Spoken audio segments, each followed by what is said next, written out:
Everybody's gone. That's one of those where you want to. Yes. Question. Parker Rec. He's not. No, he's here. He walked in with me. He's right there. He's gone. Will, you're late. Good again. evening. I'm here. You said. No. Yeah. Is that music coming from your laptop? Okay. Sue the Savage Beast. I'd like to call to order the City of Albany Budget Committee meeting. May we have a roll call, please? Collins. Chrisman. Here. Pearson. Here. Keller. Here. Canopa. Here. Golden. Here. Olson. Here. Summers. Here. Kellum. Here. Connolly. Kopsinski. Coburn. Johnson. Here. Thompson. Here. Thank you. Is there any public comment this evening? Okay, we'll continue on tonight with our department review of the budget, starting with IT. And there were some things here. I wanted to make sure everyone saw some adjustments to the budget. This is updated since last week. You should have one of those. Covers the bond information. Yay! And there's a note from Ray letting us know his thoughts on some things when we get to budget discussion. And the rest are presentations, it looks like. Ready? Ready? Good evening. My name is Jorge Salinas, and I'm going to be covering the Information Technology Department budget, including performance management initiatives, open budget, and open expenditure applications that we've deployed for the city.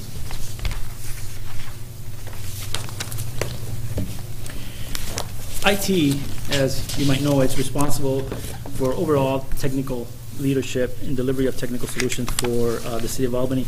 Our domain responsibility is very diverse. It includes physical network to virtual infrastructure, IT project management, IT security, performance management, and now we also have energy management as part of our responsibilities. Some of the projects that we've been working on during this fiscal year includes the upgrade of class. We're also in the final stages of a CAD RMS phase 1 project where we're going to be identifying a vendor and bringing this recommendation to City Council for the replacement and upgrade of our 911 system in conjunction with Lynn County and other fire jurisdictions. So we are in the final stages of phase 1. We're also have redesigned our City of Albany website. We've worked on also with a strategic energy group and also in conjunction with Energy Trust. And there we've been able to save the city through energy management about $106,000, of which $84,000 of those has been direct reduction in energy costs, and about $22,000 have been a check as an incentive for the energy management program that we have managed for the city. Two major applications that are one deployed a month or so ago and one just deployed today is TOPS. TOPS is a module that we just added to Eden, where now the finance department can actually send electronic pay stubs to the employees, and that reduces the amount of work they have to print these checks, the pay stubs, put them in envelopes, and then move these items around through the city. Another one that I'll be giving you a quick demo is the open budget and open expenditure application, which is it starts from the same background that we did our financial dashboard. This one is a more visual representation of our financial transaction budget and expenditures. One of the projects I wanted also to provide council an update and the budget committee is the e-plans, which launched in 2014. Through that tool, the community development department have been able to process about 352 commercial, residential, and public work review plans with a project valuation of $92 million. The building division is planning to pay off their half of the total bill this fiscal year. The project was initially quoted at $191,000. We came significantly under budget at $135,000, and now the building division is going to pay half of that, so reducing our liability or our debt with the PepsiCo settlement down to half of, a little bit over half of $135,000. We also deployed a permitting system that launched in November of 2014.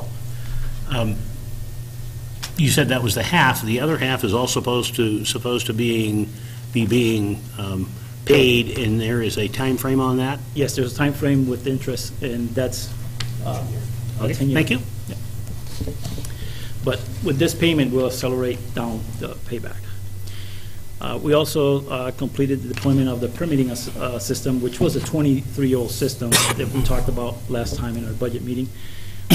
Thus far, they've been able to process 1,600 applications with a project valuation of $112 million. Just to give you a little bit of a representation in terms of workload, in year 2009-2010, the building division processed over 2,200 permits and did perform 12,000 inspections. This past year, they were able to process 2,300 and 10,000 inspections, and they're on track to match that or surpass that number. The point that I wanted to bring here is that from 2008 till now, they're down 8 FTEs, and they're able to absorb these peaks and valleys in terms of workload with some of these new tools and the outstanding staff they have up there. 135 divided by 8 is a pretty good deal. And the return on investment on that was like 2.5 years before all these changes. So, another piece of information that I wanted to share is the changes we made on the strategic plan. Now we're taking information from the strategic plan and putting those metrics in a visual format where the citizen of Albany can go now to city data on our website, and they can see how well we're doing on each of the different objectives in our strategic plan. And I'll go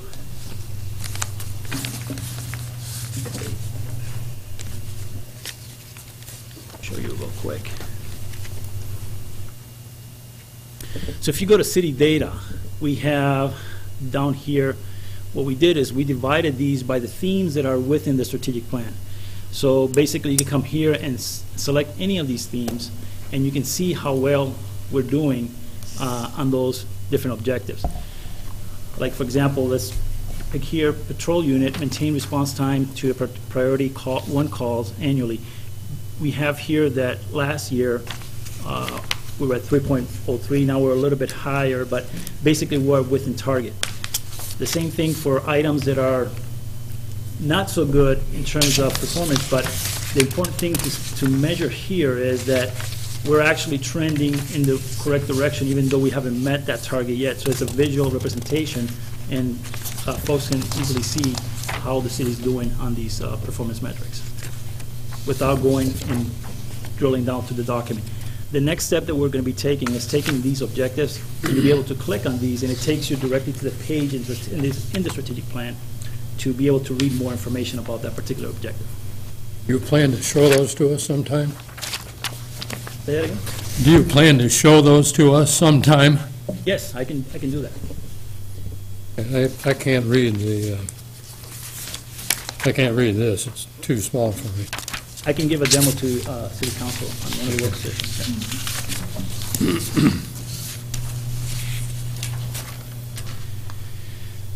So the other, let me just click here.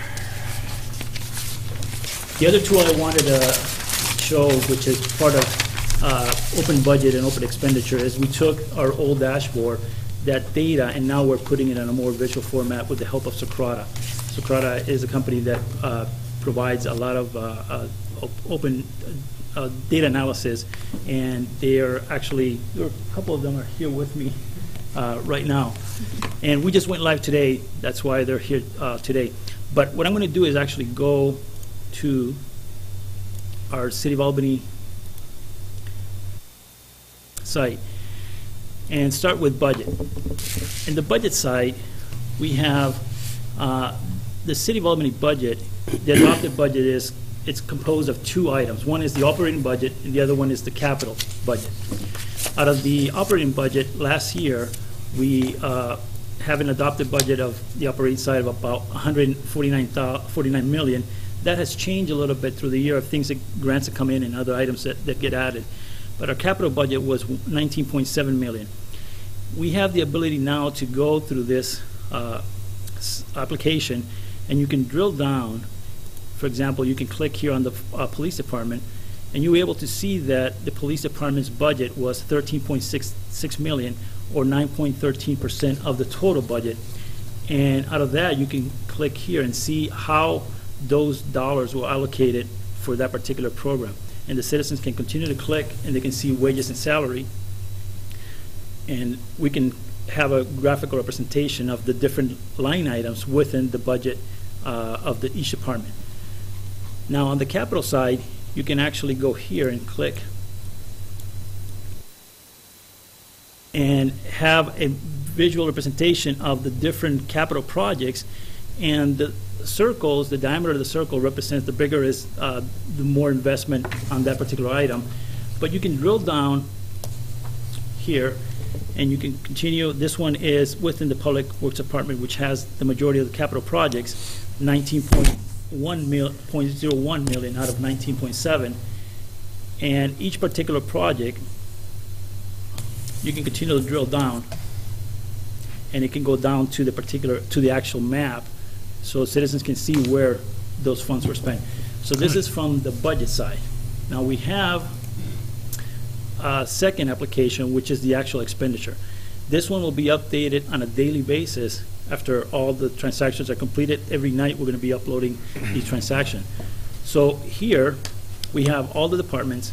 Thus far, up to today, we spent $91.6 million, and last year was $101 million. Now, when I say spend, this includes internal transaction. We didn't actually pay out $101 million. These are all the transactions that take place within the City of Albany. That's a requirement from a financial requirement that we have to account for all these transactions. So that's why our expenditures come out like that. But you can see all the departments that are here in the City of Albany, and then you can click on what has been spent. The biggest expenditure that we have is people. And you can see that for 2015, $36.7 million thus far has been spent on people and on employees, and $41.8 million were spent last year. So with this tool, you can actually come here and say, I want to compare current year against 2012. So you can come up here, 2012, click on it, and the thin bar represents current year, the thicker bar represents past year. Would you zoom in on that, please? And let me see if I can zoom in here.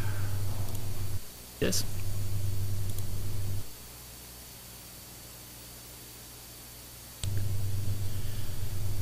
Other ways of cutting the data and having more ways of analyzing, you can actually come here and say, I want to know how different was last April against this April. Today, to get that kind of information, you would have, or yesterday, you have to go to finance and they have to do all this analysis, spend many hours to present this information to anybody that asks. Now we have it available here that you can come here and compare both Aprils. And you can see that this fiscal year against 2012, our capital budget was much larger, or more projects. Now, as you continue down here,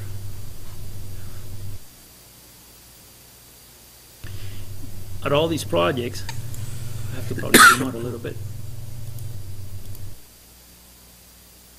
Of all these projects, Public Works has the majority of the capital projects. Now, if you want to see the invoice item, level items, you can click here on invoices, and this is personnel. Let me go back to capital projects, and I'm just going to go 14 here, I just want to bring it back to fiscal year so we can get a better picture.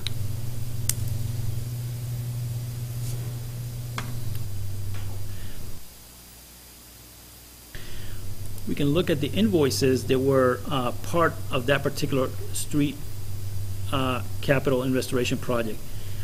And Emery and Sons Construction, we can click here on the vendor itself, and we know how much we spent thus far this fiscal year on that particular vendor.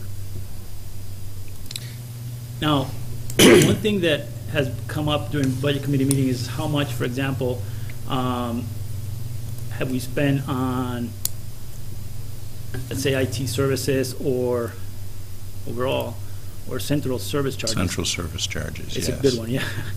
So let's go to that, central service charges, so we can see, now we can aggregate, that data's been aggregated here.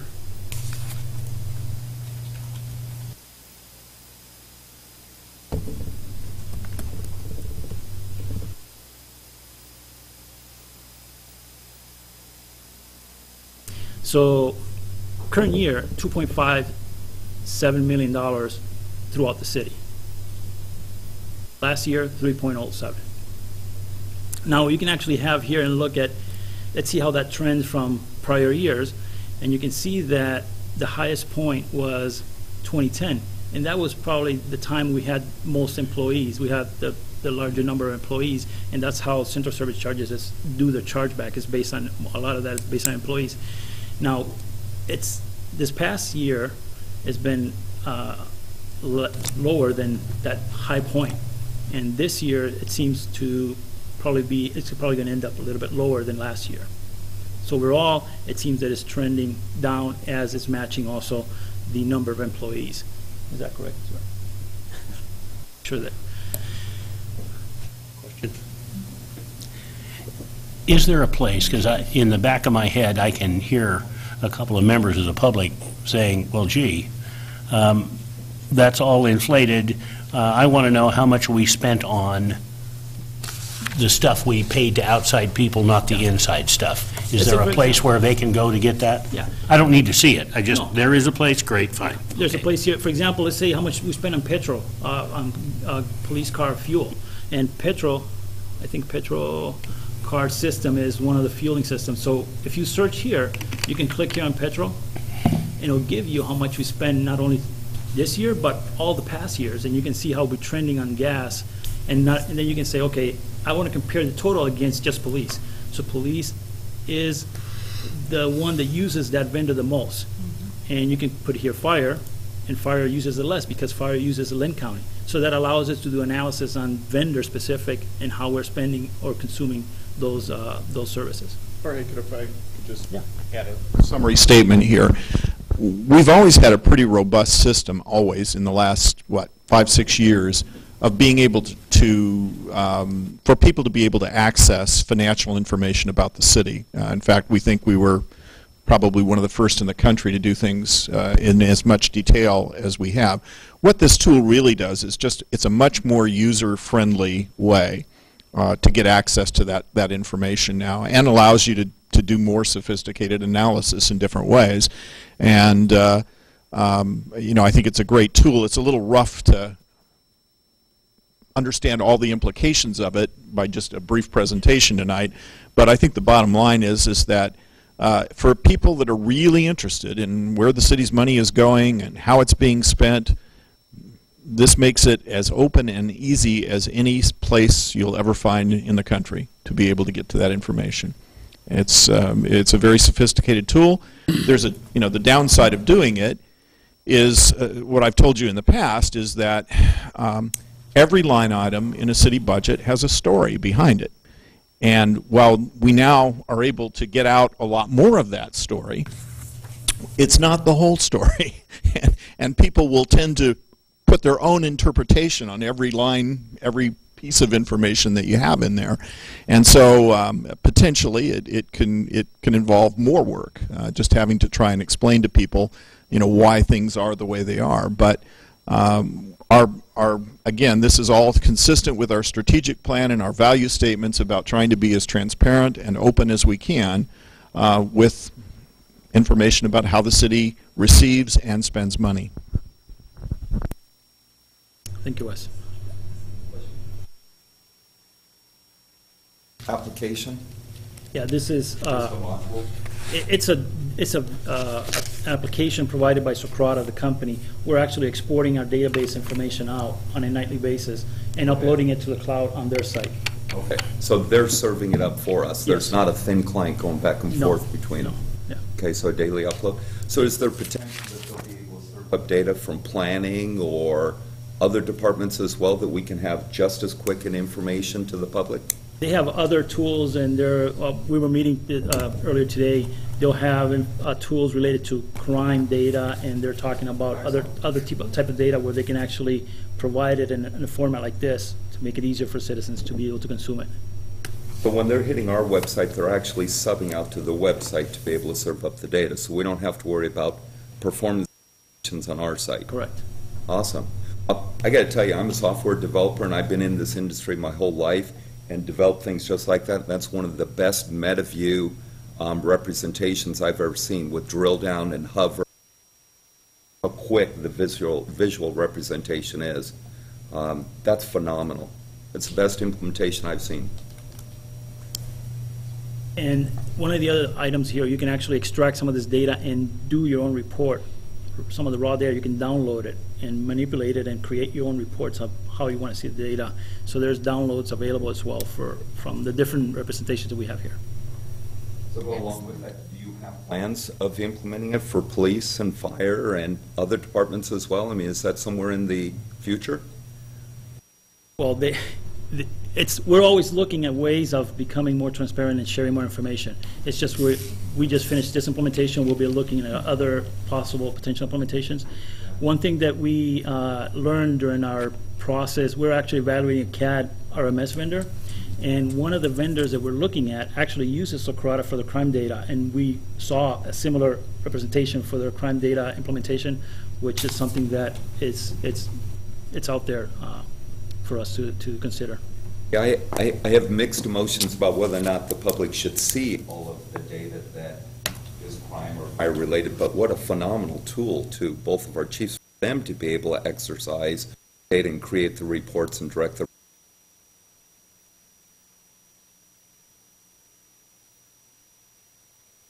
Yeah. Okay.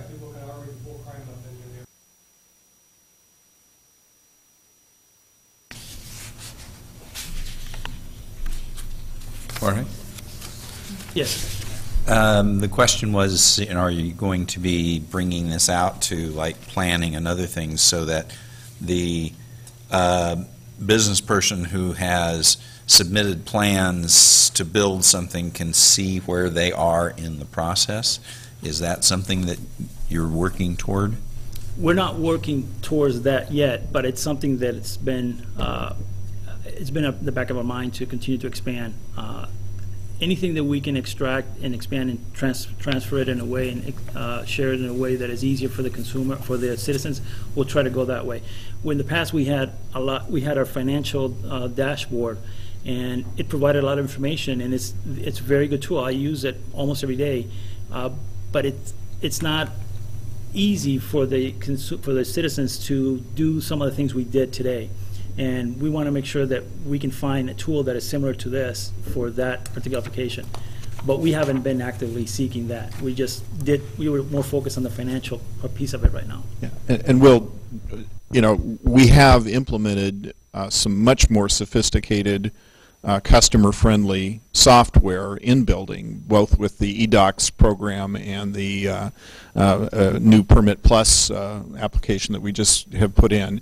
That and part of that, part of this is possible because of steps that were taken some years ago. I mean, we're able to do this now because we adopted the Eden financial reporting system, 8 years ago now, and but it's taken a while. I mean, you get new generations of software developed that then plug into that and allow you to do much more sophisticated things. And so yeah, I think our goal is to always be looking for ways that we can get more information to people and make it as user-friendly as possible. But, for example, on crime, as has been mentioned a couple of times, crime stats and particularly fire, because I think that's where we've had a bigger weakness, frankly, is we're limited by the software, the ancient software that has been in use by the dispatch system for how many years? 20 plus, 22. 20-some plus years. And until we get that replaced, it limits our ability to be able to have more user-friendly information made available to the public. And please refresh my memory as to when we think we're going to replace that. Well, Jorge just returned from a scenic visit to Detroit and North Carolina, along with other members of an evaluation team from Lynn County Sheriff's Office and some other fire departments in the area. And I believe, and it's what he described as Phase 1, they've just sort of completed that. They were looking at comparing two systems, and I think they hope by next year to be able to get the new CAD RMS system purchased and at least in process. Yeah, Phase 1 is about to be completed. Once we're right now at the point where we're going to be doing references. We're going to check with organizations that already implemented these two top vendors. We want to see how their implementation went. We're gathering all the data, and we have all the scores for the different aspects that we were evaluating. Now, once we select our top vendor, we're going to come to council, and the Lynn County side is going to go to their commissioners to get approval to move forward with this project. And then that's when this here, as the planned project for 2016 starting in July, CAD RMS Phase 2, the actual implementation of that tool is going to take place. And we're estimating after we select a vendor and sign a contract, 12 months to 18 months. Implementation is a very complex tool. It includes jail, includes CAD RMS, and other interfaces that we'll be putting in place to communicate with the different tools that police fire utilizes today. Okay, thank you. Yeah. So it's a nice segue here. Projects planned for the new fiscal year starting in July of 2015. The CAD RMS project is one on top there for us to be focused on. We're going to be upgrading our virtual infrastructure in SANS. Right now they're about 5 to 6 years old, so we're planning to do the upgrade there. And two new items that we're going to be, two new modules we'll be adding to the permitting system is Sella Mobile Inspector, which will provide the inspectors the ability to go out in the field, conduct their inspections, take pictures, upload them back to our server without having to come back and write all these reports. So that will provide them a tool to be more efficient. And once they upload the information, the citizens, through a Sella Citizen Access, can see those reports and those inspections right when they submit them right there in the field. So there's two modules we'll be adding into the e-permitting. We'll be upgrading our class registration software. It's older software, and today citizens can register online for class. We're looking for a tool that will allow them to actually register online for, and potentially pay for classes. And we're also moving into the second year of the energy management program, and we're looking to potentially add water treatment plant besides the water reclamation facility we've added. We're looking to add these two water treatment plants into our energy management program. Now going to the line items of the 4 programs that I am responsible for. The program 701-13-1030, which is Information Technology Services, we have 10.5 FTEs. One FTE has been moved from the city manager's office to IT, so that's basically $108,000 from the total increase for this next coming year is that, and then about $50,000 are just the personnel and benefits that with the different contracts and benefit costs that are included in that cost.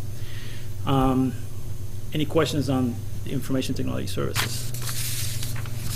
So if you're moving a position from city manager's office into IT, so what duties is that person? That's the graphics and web services are moving from city managers to IT. Matt's yeah. Oh, okay. Matt's position. Mm-hmm. So FTE is still here, it's just moving it from one department to another. so the cost moves to us as well. It was to make the city manager's office look more efficient and IT to be more. Yeah. I was worried you were transferring someone else, that would have been. Yeah, I think it was. More in admin, it's like, oh no. So the other program under IT is the IT equipment replacement. This is a fund that all departments participate, and they allocate funds to be able to replace their own equipment. So we can see that our projected budget for next year is we'll have a reserve of about $1.6 million in there. These items that you can see as expenditures, some of them are the Acela project, and the other one was equipment and PCs for the Windows 8 upgrade that hit between FY15 and 14.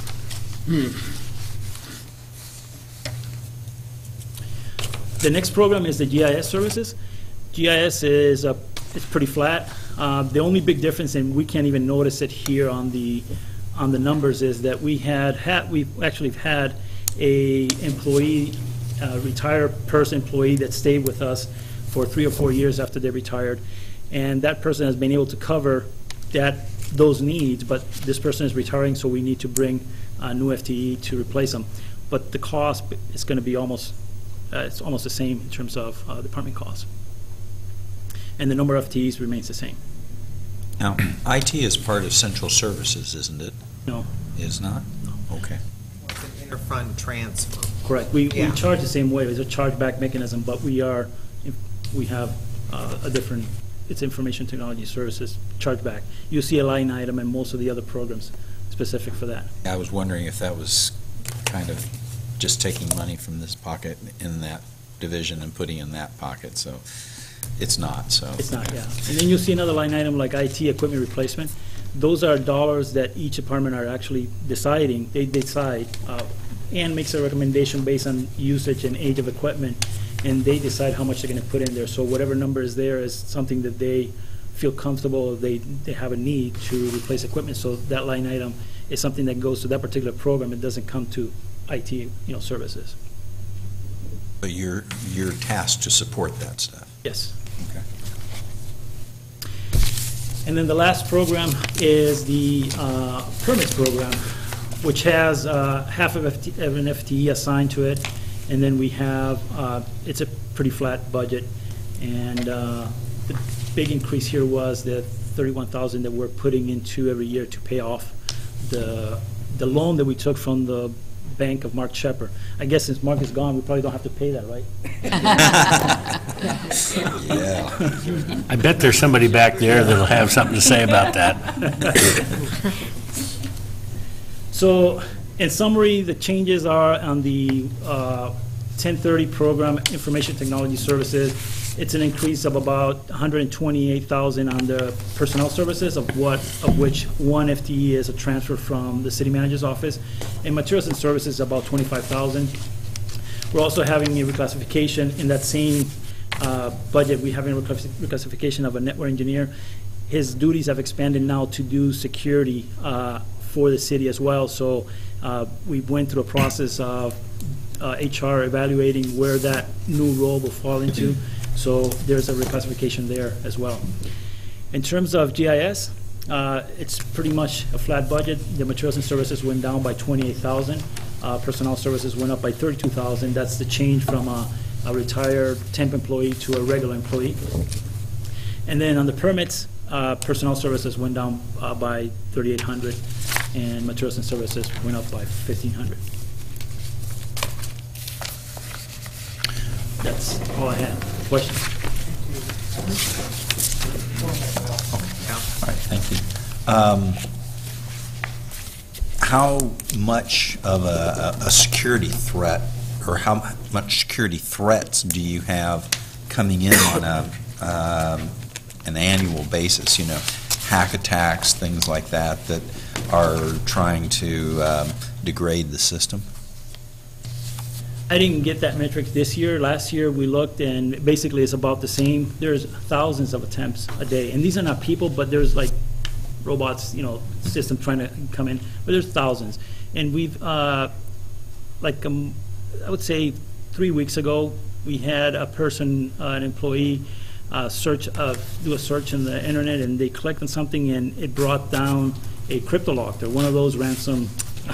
So we were able to stop that, and that generated, like, we had people here till midnight trying to fix that when we caught it at 4 p.m. And then in terms of, we have this security in multiple layers. So we have a spam filter at the beginning. We have firewalls. So we layer our security. So there's different nets that can cache the different issues that might come in. But on our spam firewall, we have thousands of attempts with email loaded with different things that are trying to focus on trying to get information from different folks here in the city.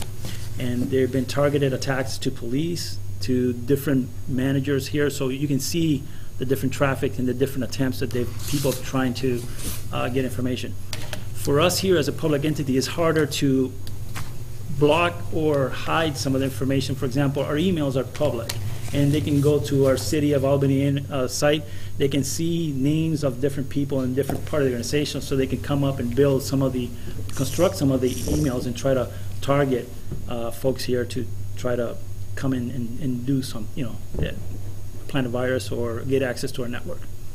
But it's an ongoing thing, and I think that'll be more of the focus, trying to keep this facility secure. We also have financial data. We are doing a lot of transactions with information from different citizens on utility billing and library, so we have to protect our systems. Thank you. You're welcome. Saying that you were transferring one FTE from the city manager's office, which is reflected on page 298. Isn't that on your budget? That is on 299. If you look. Right, but yeah. you have it on staffing summary on the bottom of 298. So Oh, yes, increased correct. one. Yes. So then if you go to page 312, under city manager's office, it shows for budgeted FTE the same number for 2 years.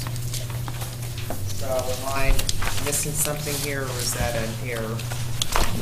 Probably an error, looking at the staffing summary in the city manager's office. Because it shows two years ago was 5.7, and then last year was showing for last year, and this fiscal year coming up is 3.7. So it doesn't show that Trying to do difference. the math, and I think that's an error. It should probably be 2.7? probably should be 2.7 now. It's just Diana, me, and Laura's not. Marilyn? Marilyn. Yeah. Yeah, and Yeah, part-time Gina, yeah. Okay, yeah, so we need to correct it. Yeah, if you look on page 94, Uh-huh. and you'll notice the graphics and the specialist of 15 now, and it's still 3.7. Then we need to, So it may be the prior year. Was wrong, maybe. prior year. It'd be 4 instead of 5. Yeah, instead because of if 3. we're transferring one to IT, then Right. it's not reflecting that in the narrative. So we need to update the prior year to say 4.7 in order to keep it to 3.7 Looks now. like it, yeah. Thank you.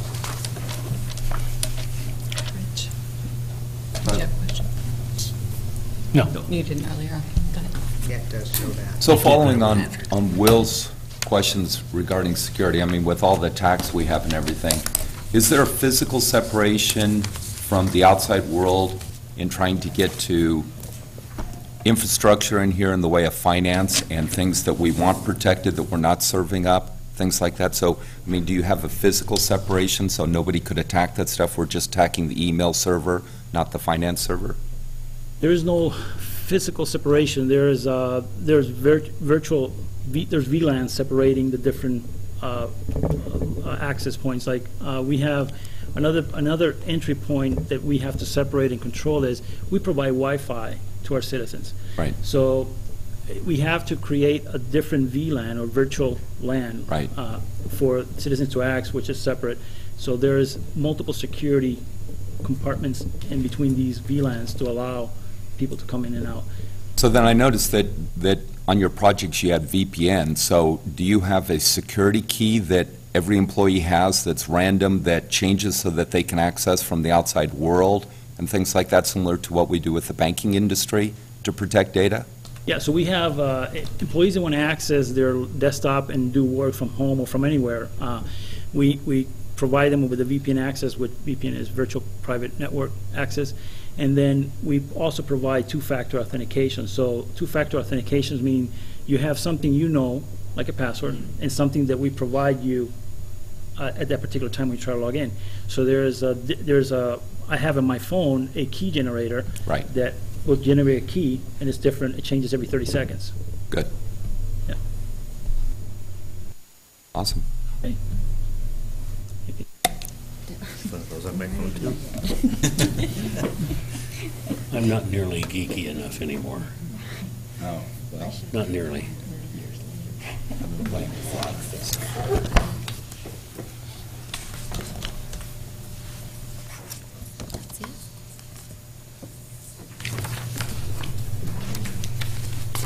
Thank you. Thank you, Jorge.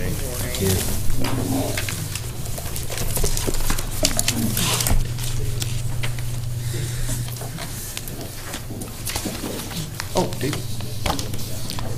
Actually, it's city managers next. David's the next one with slides. Right. My budget just didn't seem to merit. We're looking first at the code enforcement budget, which is under the city manager, city council general category. This is a budget that we have used for years to help fund a lot of code enforcement activities, one of the biggest of which is the annual cleanup that we do, where we rent dumpsters and generally try to do a community cleanup. We also use it, though, for extreme situations where you have nuisances that have developed in neighborhoods. No one is taking responsibility for it, and so we will step in and do it. Generally, we will try to recover some of these costs. If we can place a lien on the property, for example, we'll do that. But more often than not, it's a long time before we see anything, if we ever see anything at all. But this is the budget that serves that. And again, we've tried to sort of step up activity here in the last 2 years just because of the demand. And I could, if I were to give a presentation, it would be showing you slides of some places in town that are in pretty desperate shapes that really need to be dealt with. And so this is one of the ways that we try and do that. I'm going to skip over economic development and let Kate come up and handle that here in just a moment, and skip directly to the council and non-departmental budget, which I think is pretty self-explanatory, and there are not many, if any, significant changes. We're talking about a total increase on a budget. Give us a page. Certainly, it's page 311. 311. So what you see happening with the council's budget is a roughly $7,000 annual increase. Some of that is taken up with things like slight increases in information technology services and space rental, which is all done to basically a formula. Again, a slight increase in things like membership dues, which relates to the various organizations. Most of the memberships are memberships in our Council of Governments and in the League of Oregon Cities, which perform some pretty valuable services for the council. You will note, as you will always note, that there is virtually no change in the personnel services associated with the generous wages and salaries and benefits that are given to the city council every year. It's a pretty tiny amount and speaks really well for the value we receive for the many, many hours that all of you folks contribute to the city. And I'm just going to skip into the next one if people have questions in general about the whole budget. I'm going to move to page 313. This is the city manager's office budget. It looks better than it really is, and again, that is explained by the transfer of one position from our office to IT. There are a few changes that we increased just to accommodate some different needs in the department. One of the big ones you see is, of course, the 500% increase in minor equipment. This was to reconfigure a cube that we have where we've had our administrative assistant. It's a very cramped and crowded space, not very efficient, and we wanted to be able to expand it and sort of reconfigure it with some new equipment, if you will, that would make it a more efficient one. Ironically, the person who has had to live in that cube for 10 years just got promoted and is now moving down to the new police stations. But in any event, that's explains that large increase. Contractual services, again, is a big percentage increase of a pretty small number. It's a $500, but we use contractual services to deal with sort of unexpected either opportunities or expenses that come in that relate to, we may need a temporary, or a short-term fix to a specific problem, and we can contract for it in one way or another to try and cover that cost. And we've sort of tightened the reins on that in recent years, but you can see that back in 2012-13 it was even more robust than what we're requesting now. Other than that, those are the significant changes, and I'll do my best to answer questions about these budgets. On the city attorney retainer, it's gone up 1.94, and I noticed it went up quite a bit the last year. How do we rate what he gets? I mean, he's not tied to any COLAs or any employee things or anything? Yeah, generally, Jim Delapour, our city attorney, has tried to limit his increases to what we have been providing to city employees. Oh, okay. And he's really, if you look back, I mean, from the actual numbers from 2012-13 to present, it's a pretty modest increase over that period of time. And I think in terms of value that we get from our city attorney's office, I would compare us favorably to any city of our size, and not only in terms of value, but in terms of actual out-of-pocket expense.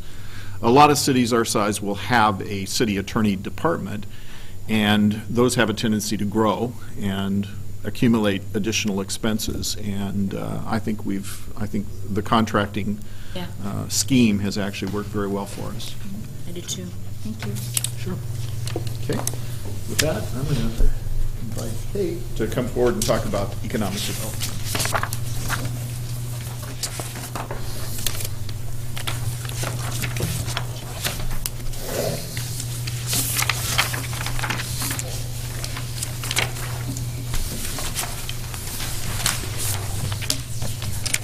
Good evening, Chair Folden and Budget Committee members. I'm Kate Portia, Economic Development and Urban Renewal Director, back again, this time for the Economic Development Budget, which begins on page 307 in your big book.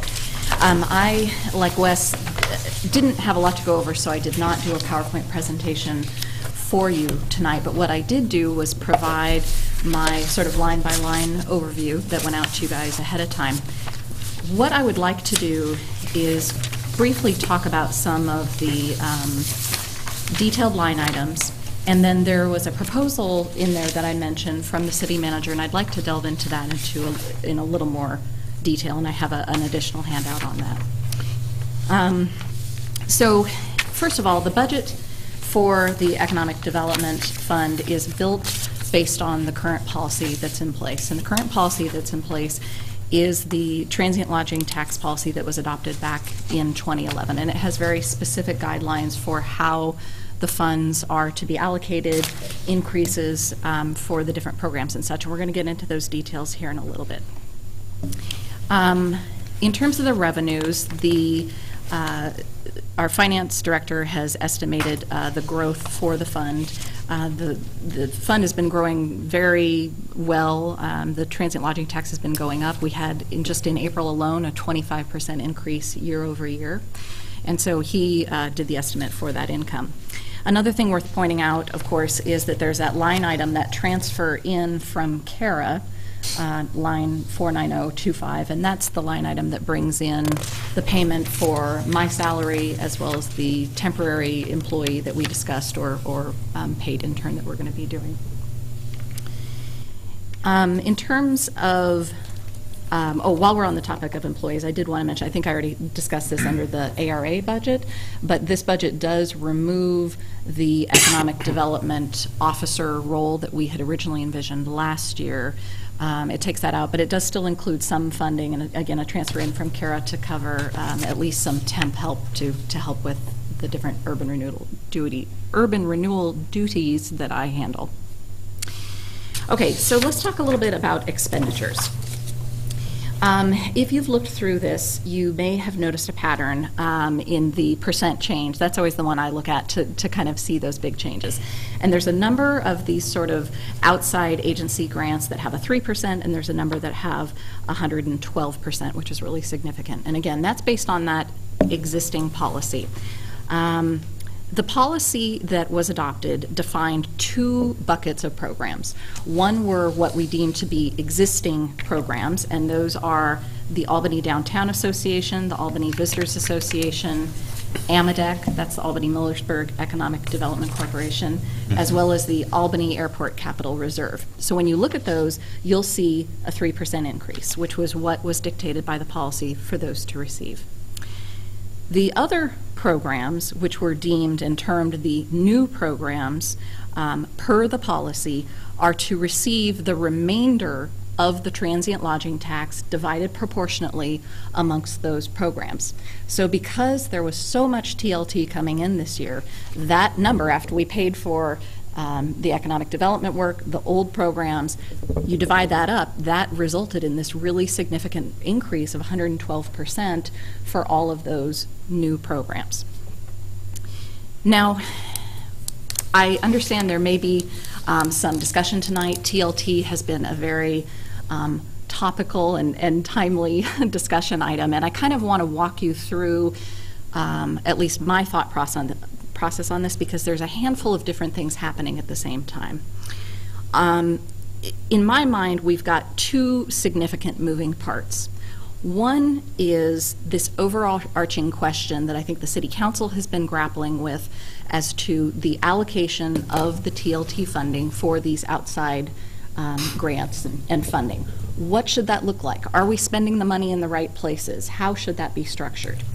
To that end, there's been two components that have happened. One, with the formation of a TLT ad hoc committee, which was loosely based off of the original committee, that group has been getting together and been making recommendations. One of their first recommendations was a partnership with Lynn County to fund a new position to work on the Expo Center. The City Council said yes to that idea, and we now have word, what? The original ad hoc committee, that came from the Expo ad hoc committee, not from the TLT ad hoc committee.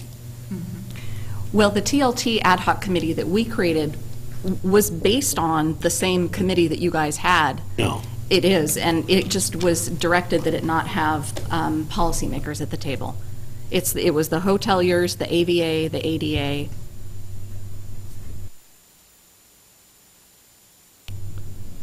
AVA were not on it. They were not on it. Wes was on it. She was on it. I was on it. You're talking about the Lynn County group? Right. That's where the sales position for the Expo came from. It didn't come from the TLT okay, committee. yes, it was discussed there, but it also came from our ad hoc committee when we came back and reported to you. It was already a done deal, but you guys started. Okay. I think we're just having problems over what the name of the... Sure. And responsible is where we have it. Okay.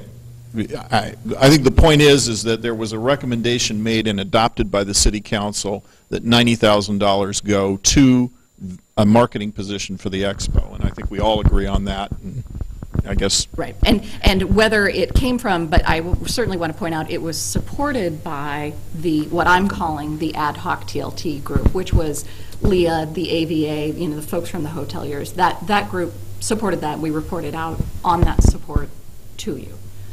I just don't remember it that way. I mean, no. We met with the if it happened, okay, great, fine, we can move on. Okay. But I mean, it did not happen the way you're remembering it. It didn't come from the ad hoc committee. I mean, they may have said, yeah, that's a good idea, let's do it, and that's great. Yeah. Sure, and again, we've got a lot of different moving parts because there was the committee, I don't know what you're calling the other committee, then there was this TLT ad hoc committee. The point I'm trying to make here is that There has been work done and has continued to be underway, aside from the $90,000 allocation for the Expo Center position. The TLT ad hoc committee has continued to meet. We finished with 4 strategic planning type of meetings, and I put that here in the memo. That group has a further recommendation for the council, which isn't addressed in this budget, but that's kind of one of the moving parts that's out there. Again, this overarching question of how are we allocating funds? Is it working? Should we be doing it differently? Okay. The second sort of larger moving part is a proposal that the city manager has made, which I mentioned briefly in here, and that's where I want to delve into a little more detail. Now, I personally think we can have both conversations, look at the proposal from the city manager, and then also have this other TLT discussion, but that, of course, is up to you all. So if it's okay, I'll hand out this graph that has a little more detail, and we'll go through what his proposal is. Thank you.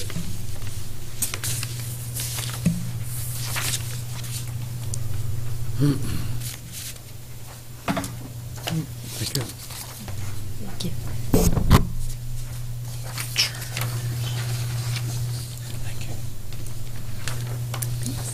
And so again, I want to walk you through the sheet. It's sort of it's a graphical interface and then a broken out by line item, depending on how you best absorb information of what we're talking about. So at the top on the page that has the graphs, one of the things that I was curious about, and a question that came up in our TLT ad hoc committee, was roughly what are we spending the money on in this fund? So that first small graph at the top, 2015-2016 proposed budget, basically shows you that right now this fund, again, based on the current policy, about 5% of it goes toward economic development work from the City of Albany, about 5% to operating costs and supplies, 8% right now is set up for operating reserves, and the rest, 82, the vast majority, goes toward those TLT allocations. And that purple piece, that's really where the question, I think the tension has lied. So then you've got the arrow, which brings you down. So now the bigger graphs at the bottom are a breakout of that 82%, that TLT piece that we're talking about.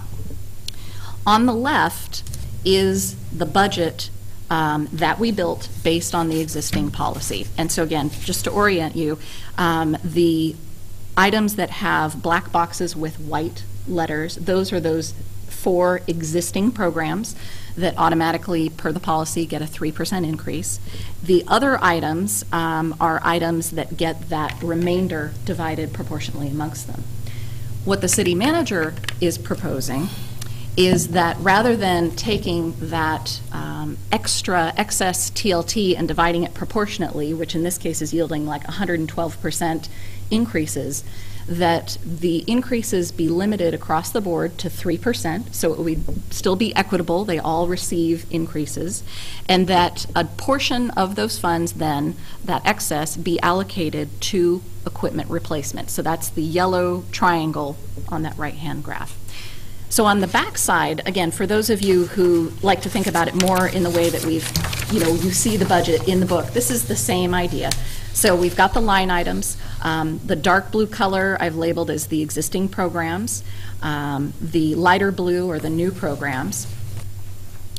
So the first rectangle you can see, 15-16 proposed budget per the policy. There's the guys that get the 3%.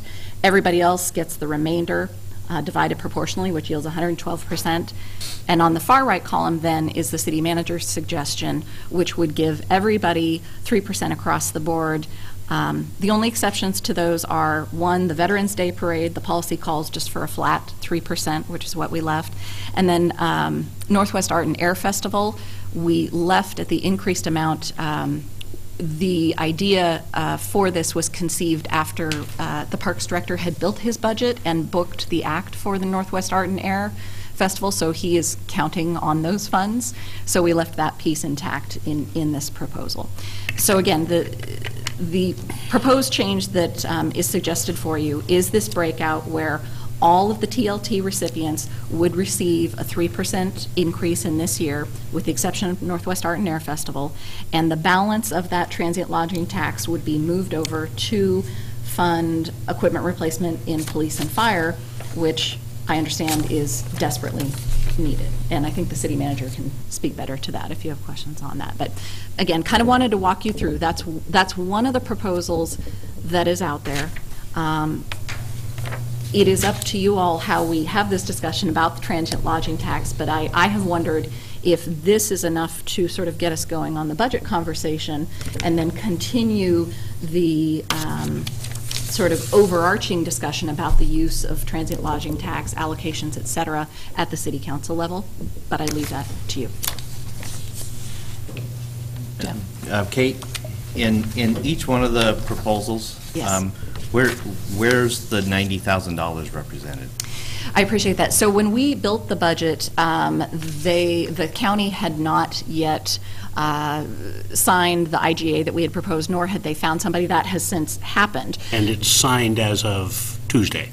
Right, right. And so they're reviewing our proposed IGA right now as well. That was sent over to them back in December. So what our group, again, what the Transient Lodging Tax Ad Hoc Committee had proposed as one solution was the funding for that position would come from the $48,000 slated for collaborative tourism, the CTP lineup, and that we would reduce the reserve line item from $100,000 down to $50,000. So that will suffice for the first year, because we'll have the $40,000 from CTP. We're bringing down the reserve by $50,000. The second year, though, we'll need to take a look at that because the funding amount that we've agreed to fund is up to $90,000. Both years. It's not actually $90,000. It's up to. It's $40,000 for sure, and up to an additional $50,000 in commission/performance. Right. Yeah. So it could be 90 total. This is for, as my understanding was, 2 years to be reevaluated every 6 months. Right. And so if it's not working, we stop it. Right. If it is working, great. And the IGA that was proposed, we suggested a format similar to CARA, where the county would invoice us monthly for the base salary and any commission, and then we would give that money back on a monthly basis. So it would be on a reimbursement basis over the course of a year.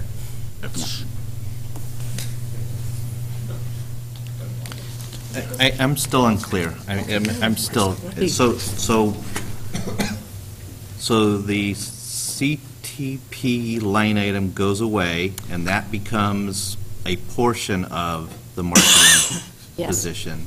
Correct. And the remainder of the position would be funded out of reducing line item 69020, the reserve, which right now is not on this sheet, Jeff. Yeah, I apologize. It is not. And again, we've got a lot of sort of moving parts here. I didn't want to muddy the water too much with this. But if you look at the main budget, that's the two places the 90,000 would come from. Have to totally go away if you did the 40 out of the CTP. Correct. Which is 49, 49.4, and then 50 would be the reserve. Yes, you're correct. So then you have a little bit there in case there isn't a new event coming in that needed some sort of, startup type cost. That's correct. You'd have, 9,400 remaining. I appreciate that correction. And I apologize for the confusion on the. Is there any reason why we can't just make a line item for it? Why? Then you're like committing to it. Once you plug that in on a line item, you're pretty much solidifying it. We've solidified it for a couple of years. Yeah, well, we'll see if it works then, but I think it works, it falls underneath the CTP, but we know how it works, that if you put it as a line item, then it's not going to be, if we see that it doesn't work, it's a little bit harder to take it away. Kind of like the $100,000 that we gave AVA in 2007. Well, we get a lot of bang for a buck out of that, whether you agree with it or not. Well, if I could add a thought that Stuart just whispered in my ear, which is absolutely true. What you're looking for in the budget is authority to spend in the way that you desire to spend, and you have that authority if you were to adopt, you could do it out of the community tourism line item. So, or you can create a new line item, whichever, but it doesn't have to have. Yeah, it doesn't have to have, and it doesn't take away. I mean, clearly it's if we sign an IGA, which we are committed to doing, which the council has already acted on, with the county to spend that $90,000, we will have the authority under this budget to be able to do that. Just nice to be able to point to it if somebody says something. Sure. And let me add on Wes's. Finance people like it to be very transparent, as was indicated in Jorge's presentation. And so we would prefer to be able to track history and actual expense out of that, so we would probably prefer to create a line item. If in future budgets it wasn't funded, then that line item over a couple of years would go away. So. Bessie? Kate, you said that we're going to keep the 112% for the Northwest Air and Art Festival because, there's that, because of the talent that was already booked.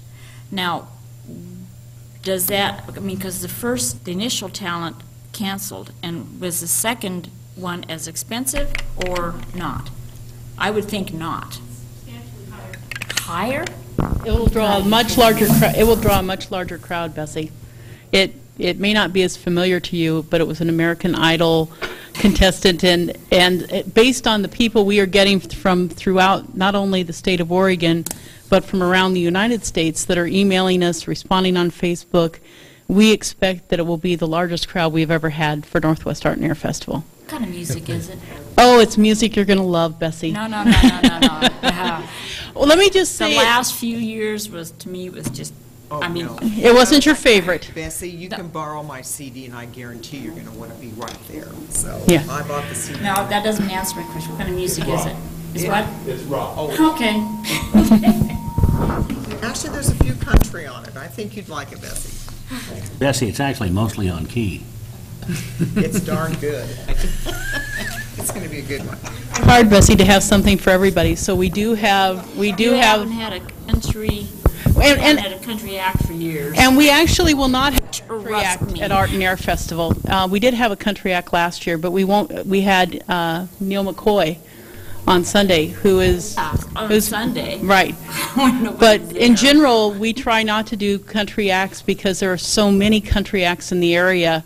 We try hard not to compete with the Fair Expo. We tried hard not to the Jamboree, and also country acts have a radius clause and a time clause, which means that anybody that's played at the Jamboree, at Willamette Country Music Festival or the fairgrounds, or any place within usually 150 miles, but at least 75 miles within 90 days before or after, we're not eligible to use.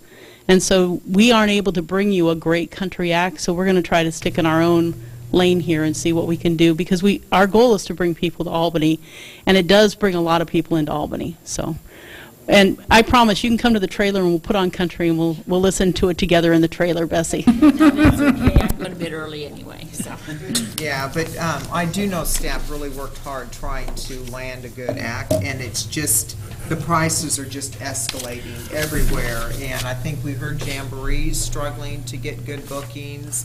The casinos are just grabbing everyone up, and I heard from Benton County Commissioner that they're worried about almost just dropping their county fair next year. They're just getting outpriced in trying to be able to land acts. So, you know, this is a great investment for what we're putting in on this Art and Air Festival. It brings in millions to our area that's being spent, and it's not just this weekend. What I have found, whenever I'm talking to folks and visitors, it has put, and even people that I know outside of Albany, in Oregon, people I run into, Portland, or within other connecting, it has put Albany on the map.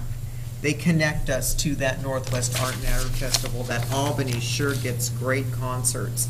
And that's a part of overall economic development, is when you're bringing in, you know, it's kind of giving us a little branding, and it really makes it, puts Albany on the map, and really where people can really connect to the great things that we're doing in the community. So it's an excellent investment. Jeff has a question, then I have one. Okay. And I've made an attempt here in the last few minutes to try and find it on the website, but I can't. I know that in the TLT policy, the original policy that was passed. Do you? Thank you. I thought you might. I know that there was some specific language about the reserve as far as how it would be spent and when and those kind of things. Of course, I just handed you my copy. I believe it said it was to be funded at $100,000. Oh, look, I have a second copy here. Let's see. Whenever there's a decline in TLT, so. Yeah, to create that cushion. Correct. Yes. And the actual language is that it's the reserve account will only be used to offset actual fluctuations in TLT revenues. That's not happening. I mean, TLT revenues are going up. That's right. So exactly. You're talking about a significant policy change to be able to do this. Is that what we're talking about? Yes. Yes. Yeah, I mean, it's a significant policy change to say that we're going to start using the TLT for police and fire services. I mean, that's to me the significant change. Yeah. And to that end, there was one thing that I failed to mention, and this question I know comes up, so I'd rather sort of nip it in the bud. It is not uncommon for cities to use their transient lodging tax for items other than tourism-related. There are statutory limitations, which Stuart and the city attorney sat down and researched. We are required by statute to use 40% of the transient lodging tax funds for tourism or tourism-related activities. That remaining 60% is at your discretion. And so I think what the city manager is saying is we have an opportunity here to take this significant excess and put it to a much, much needed cause in the equipment replacement for the fire and police. And the other piece that's going to the fire and police, the smaller one that you're proposing goes to $24,600. Is that giving them something to deal with the activity that goes on that's funded by the other pieces? Yes, related to the different, the different events, Veterans Day Parade, Northwest Art and Air, et cetera, for the presence that they have. And the allocation of the $193,700 between police and fire? I think the plan was to have an arm wrestling contest. Probably be based on need as to where the money would end up going. I think one of the big problems that we have right now is that the police department is leasing its cars, and they're not putting away enough money to actually renew the leases or get new leases. And so that's maybe the, one emergency. The other problem is that we have older equipment in the fire department that is, is scheduled for replacement and wearing out, and we have to figure out a scheme for coming up with money to be able to deal with that. To be honest, what I'm hoping is that we will continue to see increases in both TLT and in our property tax revenue here over the next couple of years that will allow us to start making up some of the ground that we've lost in recent years. Now, whether we can make it up fast enough to stay ahead of where we need to be with equipment needs, particularly in the fire department, which where you have the really expensive pieces of equipment. I mean, in the police department, their cars are a lot cheaper, but they're, they can't really do much without them. So that's the general strategy for trying to meet that need. And I know another item that Stuart and I had chatted about this morning too was that at some point, if there is agreement to go in this direction, that these funds could at some point be used to offset the loan that was done in the current fiscal year from the settlement proceeds to the equipment replacement, because I know if Councilor Collins was here, that was top on his mind and some other of you. Yeah. Yeah, and you probably, I don't want to make it sound like this is just, pie in the sky wishing in terms of where we're going with increases in revenue, but you see the graph or the table that Jorge put up showing levels of building activity. We're starting to see a return to the same levels that we had, 5-6 years ago when we were looking at, maybe 2007. 2008, when we were looking at 8, 9, 10% increases in our property tax revenue, And if we can get back to anything even approaching that, even up to 5-6%, then we're going to be generating enough revenue.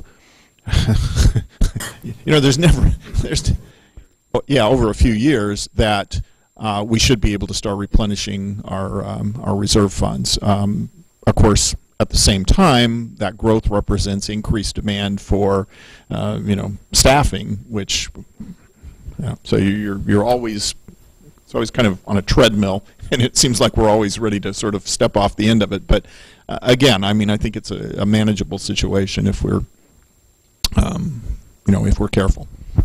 So there has to be a policy change, even just to reduce the allocation of the increase in the TLT. But by your proposal, you're basically saying that you think it's a better use of the funds to do some equipment replacement in the fire and police department, even though it doesn't come close to touching the numbers that both departments were talking about in their presentations, and that you don't have a better economic development focus use of that money. I mean, it could sit in reserves in the fund if it didn't get out. Well, I mean, to me, it's fairly obvious. You've got 112% increases for things that wouldn't know what to do with the money, I don't think, if they had it. I mean, Well, for the police and fire, I mean, it comes into their department to be staffing, basically, and they all have use for those funds. Yeah, I was thinking in terms of, the Monteith House, the trolley, for example, getting 112%, the collaborative tourism promotion getting 112%, the Main Street program development. And it's not that those aren't worthy things, but why would we give 112% additionally to them when they haven't requested it, haven't indicated the need, in some cases haven't even spent the money that they've been getting, and when we're going begging in our police and fire departments? It just doesn't make any sense to me. But and my last question is about the AVA. I remember, a few years back them coming and making the request for the $100,000 increase. I don't recall what's happened from year to year since then. So this $370,000 that's in the budget, that budget, the detail that was provided by them, I don't think we have that here, right? No, I think what they would say is that they integrated that program into what they do. They created a market. Or if they actually did hire that position, or they came back, they did. Oh, they did, yeah. But they didn't keep it. Well, they have it now, I think they would argue. They always give a report, too, every few months of all their activities, but it clearly shows what they've been doing for tourism and between our Parks and Rec Department for tourism. Look at our numbers. Yeah. I mean, Actually, when we're going to hit $1 million. Disagree. Yeah. But no, it's been, the numbers are there. It's showing.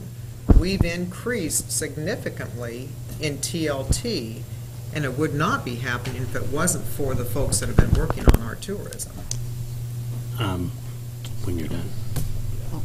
I was going to say, to that end, on this sort of more macro question, for anybody who's interested, the plan is that the ad hoc group comprised of the hoteliers, the ADA representatives, we plan to report back to the City Council at the June 8th work session. That group has actually made another recommendation, or is getting ready to, regarding, again, a refocus on activities that create direct increased room night stays, basically a direct return on investment for the funds. Now, the question there will be, we haven't even discussed this yet with Council. What will that look like? Is that a reallocation of funds that are already on the table? Is that a reallocation of work that's already being done within AVA or ADA or somewhere else? And how does that shake down? But those are kind of the biggies. Realistically, their last meeting was a month ago, and they were supposed to get the proposal via email, and I don't think they have gotten it yet. The group, you mean? Yes. Yeah, the earliest City Council work session we could get on was June 8th. No, they were supposed to get the information back from staff so that they could peruse it and see if that's the way they remember it, and did they agree with the proposal and given. that's in process now. If you look at it, and the mayor says TLT is going up, and, you know, there's as much evidence that TLT is going up because I sell inverters as there is that these folks, that AVA is doing it. Because they don't tell you how it happened, they tell you how much money they spent. They don't tell you what the outcome is. And when, I mean, you look at in 2007, the list of the things that they wanted to do with that $100,000. A travel budget, so they can do a marketing team, attend association meetings, so you can get stuff at Expo. Well, this last summer, when we're having meetings, I asked AVA specifically, what do you do for Expo? And I was told, quote, that's not our job, we have never done it, we're not going to do it.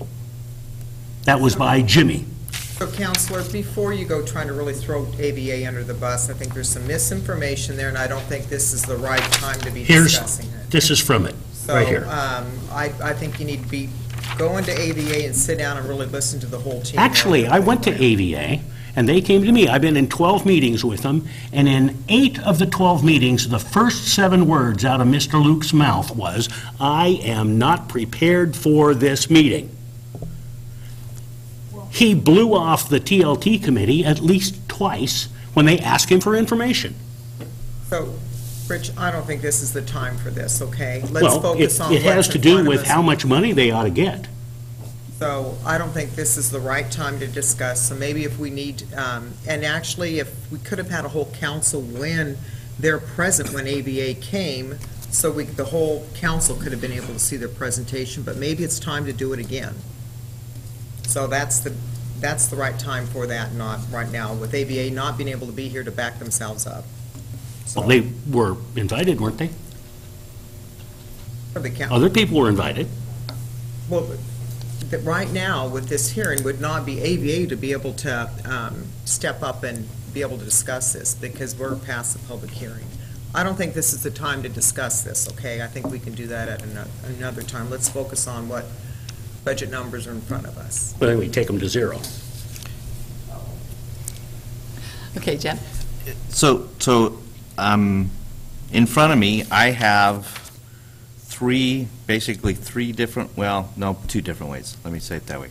I have 2 different ways to spend the TLT money.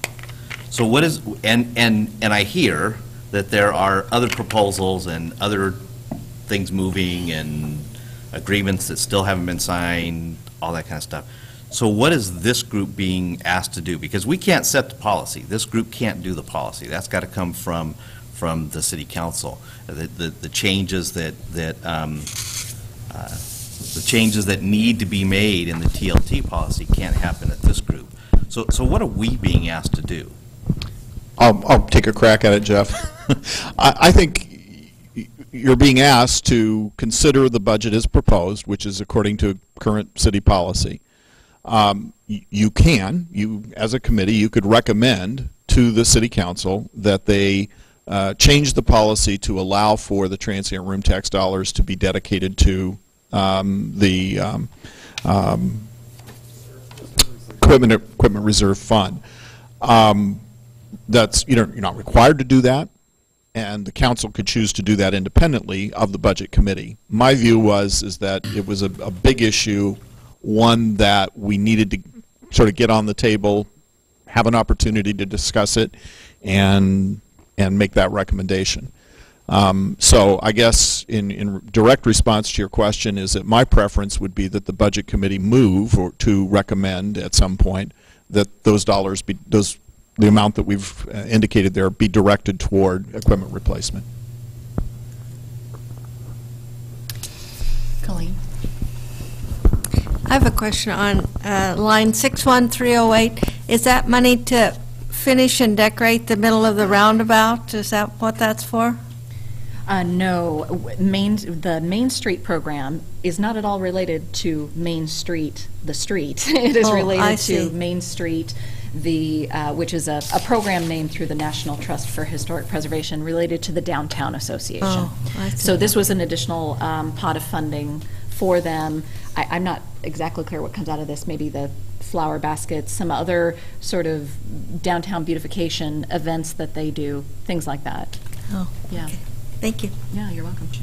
Well,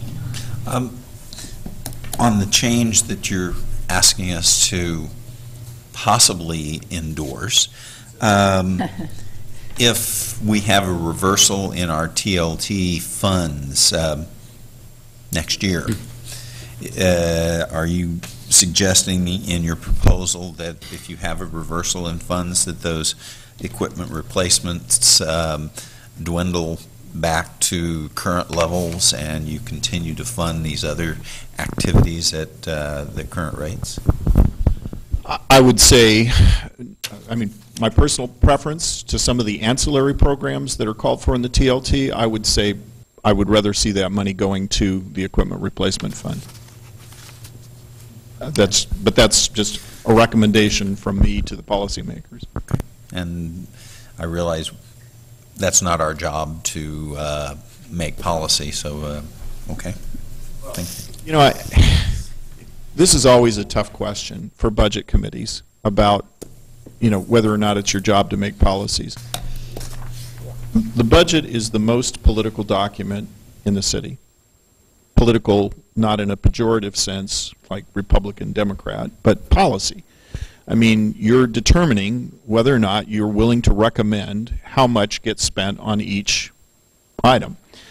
The Budget Committee is distinguished from the City Council in that you do not adopt the budget. You approve the budget. And so I think each of you is asked in your own mind, okay, can I approve whatever it is that is, you know, you end up settling on? And you do have the discretion to say, okay, yeah, I think we should spend more here or less there. And by definition, that's a policy decision. Now, you know, you also have to presumably want to recognize the authority of the council, who will be the ones who do ultimately adopt this document, and probably don't want to sort of spit in the face of the city council in terms of, sorry for that eloquent language there, but you don't want to you know, ignore, I think, what the elected representatives of the city are, you know, trying to accomplish. So I realize it's unfortunate that there's not like a manual that says you must do this, this, this, and this, but there's discretion that you have, and I think part of that is to make recommendations as you feel they're needed. And I think with that, what can be done is, even before the budget is adopted, is, according to the policy, would be any changes would be to reconvene the TLT committee. So the TLT committee can meet, do these adjustments, and then that recommendation goes to the full council to change that policy. That can even be done before we adopt the budget, but have that recommendation to the city council. Wes, you said if the TLTs go down, that you would like to keep it at the equipment replacement fund and then take it away from us. Do you know which ones would they all be decreased a little bit, or? You know, Bessie, it's hard to know hypothetically what you might want to recommend. I'm just looking at the so-called new programs that were started here, you know, within the last, 3 or 4 years when we started that allocation. If TLT starts going down, that's going to signal a real turn in the economy and a really great need, not just for transient lodging tax traditional activities, but for keeping the city afloat. And, you know, my bias tends to be in favor of trying to perform the most essential services. And in my view, they are more essential than a Main Street program, even though that's an important thing. You know, you don't want to diminish your investment in activities that in the long run increase your revenues. But, you know, when you're having to struggle between, it's like in our own family budgets, when you're trying to struggle between, do I eat today or do I invest in being able to eat, you know, 5 years from now, most of us choose to eat today. Yeah, and I agree with the equipment replacement. As I was watching last week's budget meeting, it was brought up, I think, Scott, you brought it up about, you know, priorities and whatever. And I think you're right, equipment replacement, we have to start putting away for it because, we're not going to be able to magically, pick from the money tree. And so I think that's not a bad idea. Now, does this include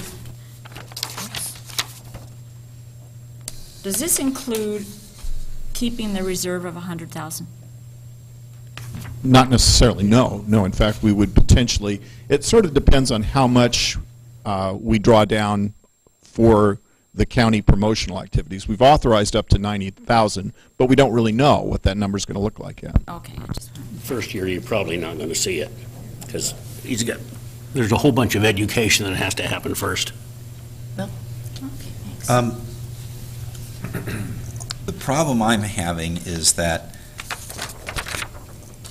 if what you're suggesting here is what this looks like in the book, and then you're saying, but you want this, I'm having trouble viewing that and being able to say, yes, I support that, without being able to see an alternate set of budget recommendations, which would be, that then gives me the opportunity to say, well, okay, I understand that. Part of it looks like this, if that helps. It's not all of it, but on the back, the pieces that we're discussing where the change would occur, that's them right here.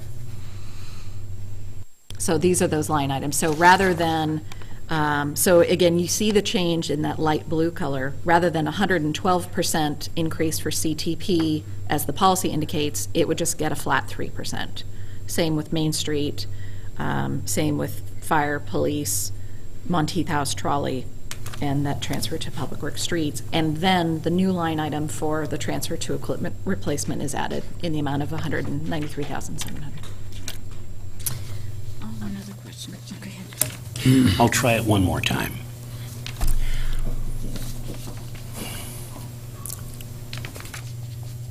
The TLT committee is going to have some dramatic recommendations. And that's going to mean that this looks different if enacted. I mean, that's more than one. I mean, among the things that they have given recommendations for or about metrics, because there's no metrics in the system right now, or very little. And they are told that metrics aren't possible, and the professionals on the committee say yes, that metrics are in fact very possible. I have no problem with having funds for equipment coming out of TLT if other things are kept whole, but I don't think that it is not going to be looking like this at the end of the time when they get finished with their recommendations, if those recommendations are even partially adopted. It is kind of a practice of, juggling.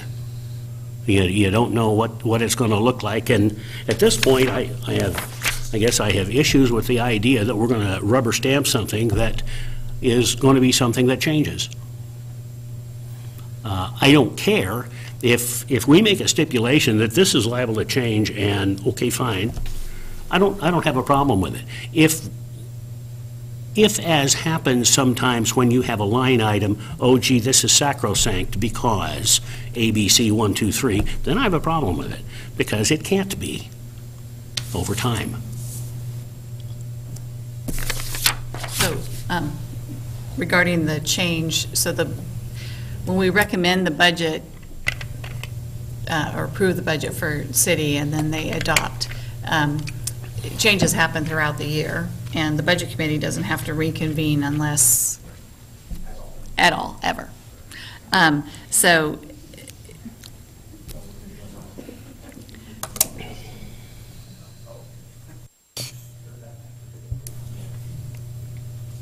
we couldn't hear that. Yeah, that was that. Mumble, mumble. Under Oregon local budget law, the budget committee's role ends upon a motion to approve the budget, or approve the budget. And the city council then changes, can reallocate between the line items at any. Yeah, the budget authority is the resolution. The resolution is 3 pages long. It's not a 500-page budget document. As Wes described, creates spending authority. Within the transient lodging tax, that one's adopted by program. The spending authority is the total of all the programs within that economic development budget. The City Council at any time during the year can modify policy. Some of those policy changes may change authority to spend within the budget. Depending on the amount of that change, determines a public notice process. The process is the same. The council's deliberation would be the same. If the amount exceeds 10% of the spending authority, then a formal public hearing is held. A formal notice is given ahead of that public hearing, actually 2 notices ahead of the hearing. If it's less than 10%, it can be on a regular city council agenda without a public hearing and without a formal notice. But the city council throughout the year generally makes quite a few revisions to the current budget. So in support of what Rich was describing, the proposed budget at this point reflects current city council policy, with the anticipation that there could very likely be changes in that policy in the near term or during the next year. The spending authority that's in the current budget could be approved by the budget committee, could be adopted by the city council in June, could be changed in July by the city council. So as those policy choices are made, finance would review the outcomes, the recommendations of those policy boards, or the recommendations of whichever committee is suggesting a change in the budget. We would identify if that triggered a public hearing with formal notice or a regular city council meeting. So we would make sure the proper budget procedure is followed, and then would be able to have the city council give appropriate deliberation to that change. And if they wanted to make a change in policy, then the resolution that would be in front of them that would change that policy would also change the spending authority within the budget to match that new policy. And if I could just add, in the interest of transparency, and because I felt it was a very, very important thing to do, I made this policy proposal to the Budget Committee because I don't want people to say, come back and say, what are you doing here? Why did you put all this money into equipment replacement when it was proposed under the existing policy? So it's 10%. Bessie and then Scott had a question. Yeah. And those of us who were on the committee back when, what Rich was talking about earlier about the $100,000 for the AVA, for that marketing person, and I cannot remember, was it like for a year, or was it, okay, we're going to raise it $100,000 forever? I'm just wondering if it was infused into, if it was only supposed to be a 1 or 2 year thing, and then it just kind of got infused into their budget. I cannot remember right now. I don't have the. I have a fairly decent recollection of those events because it was kind of traumatic at the time. Yeah. Some of us remember it rather well. The staff recommendation was not to increase the budget for the AVA, but led by hotel managers, there were several of them here, and the AVA, they came and said, look, we want to initiate this marketing program, and increase the budget by, I believe it was $90,000. Was it 100? Okay. 90, well, he says 93, but regardless. That's what the minutes. It was an amount that they increased.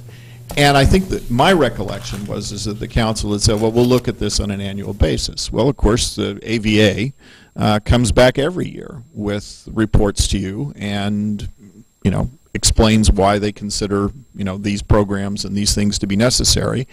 And the Budget Committee has approved, and And that was a budget committee decision, by the way, to increase the amount based on public testimony. It wasn't a policy decision of the city council. It was done by the budget committee to increase their allocation. And it's just been honored ever since. So to say that the intent was that it would be a year only, I think would be, that may have been in some people's minds at the time that it was originally approved, but you've had the opportunity for the last 7, 8 years to say, oh, no, we don't like it, and we want to change it, and nobody has. I think it's one of those things where it's there and have a tendency, I mean, it's not by itself, and you have a tendency to forget it's there, and lo and behold, 7 years later, we're thinking like, wait a minute.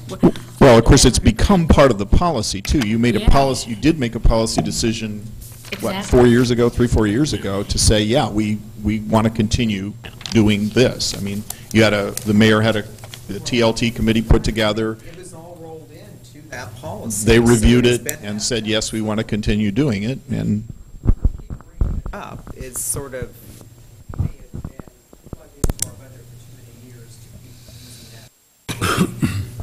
up that position anymore. Scott?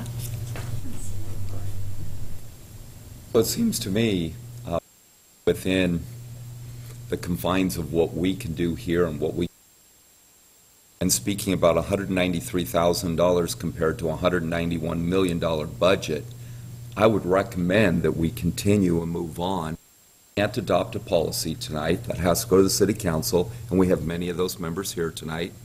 I think that they can determine whether or not they want a policy change, and we can certainly say we would encourage that you evaluate the $193,000 towards equipment replacement, but between now and then you may have some other things. So should you choose to change the policy, allocating funds,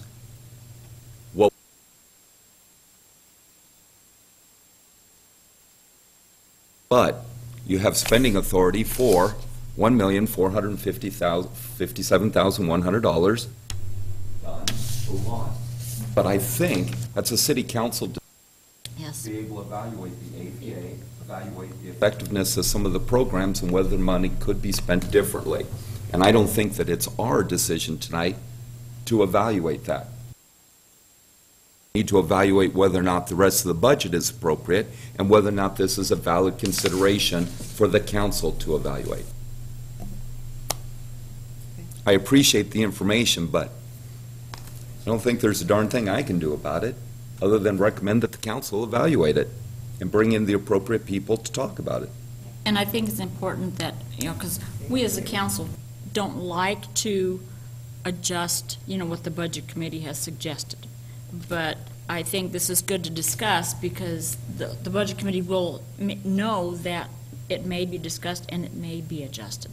So I think that's kind of the transparency too, because we don't want the the lay members of the budget committee to think, well, whatever you say, we don't pay attention to, and that's been brought up many times. But I think, I'm sorry. We have a couple other people here who'd like to make a comment or have a question. Jeff and then Dick, and then we can get back to Scott. The actual income coming in, the actual revenue coming in from the transfer room tax is $942,000. Correct. And I realize that other funds are coming in, and that's what makes up the 1.4 million. Correct. But if I go through here and just add up the expenditures that we've been talking about for the TLT, it comes up to, and actually I've actually come up with two different numbers, and I think it's because of my fingers on the calculator. But both numbers were very close, and both numbers were over $1 million. So there's a difference between the room tax money that's coming in and then what we're saying we're going to spend that. As far as a one-to-one relationship, it's not there, and I guess I'm trying to understand that.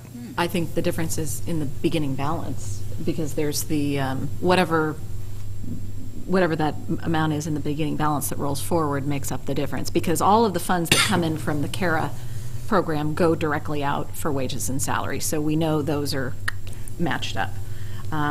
So really, all the only other thing you have is the beginning balance. And I'm looking at Stuart to see if I answered that correctly. Okay. If you look at it, and the beginning balance is doing quite well. I mean, And so would the beginning balance is that what includes the $100,000 reserve? Mm-hmm. Yes. So the assumption would be that the other $240,000 is room tax money that's been accumulated over the years and not spent. Yes. Yes. And it's also a fair assumption, I think, that the 942,000 may be a conservative number based on what we're seeing right now. Okay. Dick? We see a continual increase in the proceeds of this tax. And I wonder if you can give us an indication as to why it continues to increase. Sure. And I think it's a pretty simple answer, frankly. If you look at a lot of literature on room tax, transient room tax nationwide, the biggest single variable that controls the revenue flow is the state of the national economy. Well, the better the economy is, the more people travel, the more they use hotels. And everything I've seen over my career, and particularly over the last decade, backs that up. We had robust transient lodging tax revenue up until about 2007 or so, 2008, when the economy went into the tank. It was steadily increasing every year. You saw a dramatic decline for a couple of years, then you saw it start to edge back up, and now we are at all-time records. And actually, Oregon Travel had their recent report showed for the whole state of Oregon, the highest increase of percentage of this year in motel tax was Albany area, Willamette Valley. so we're doing better than average. Yeah. And I'm kind of wondering if maybe the idea, if it ain't broke, why fiddle around trying to fix it? Good question. And it seems to me that we're doing okay, and I think it's good to take some of this out for equipment replacement.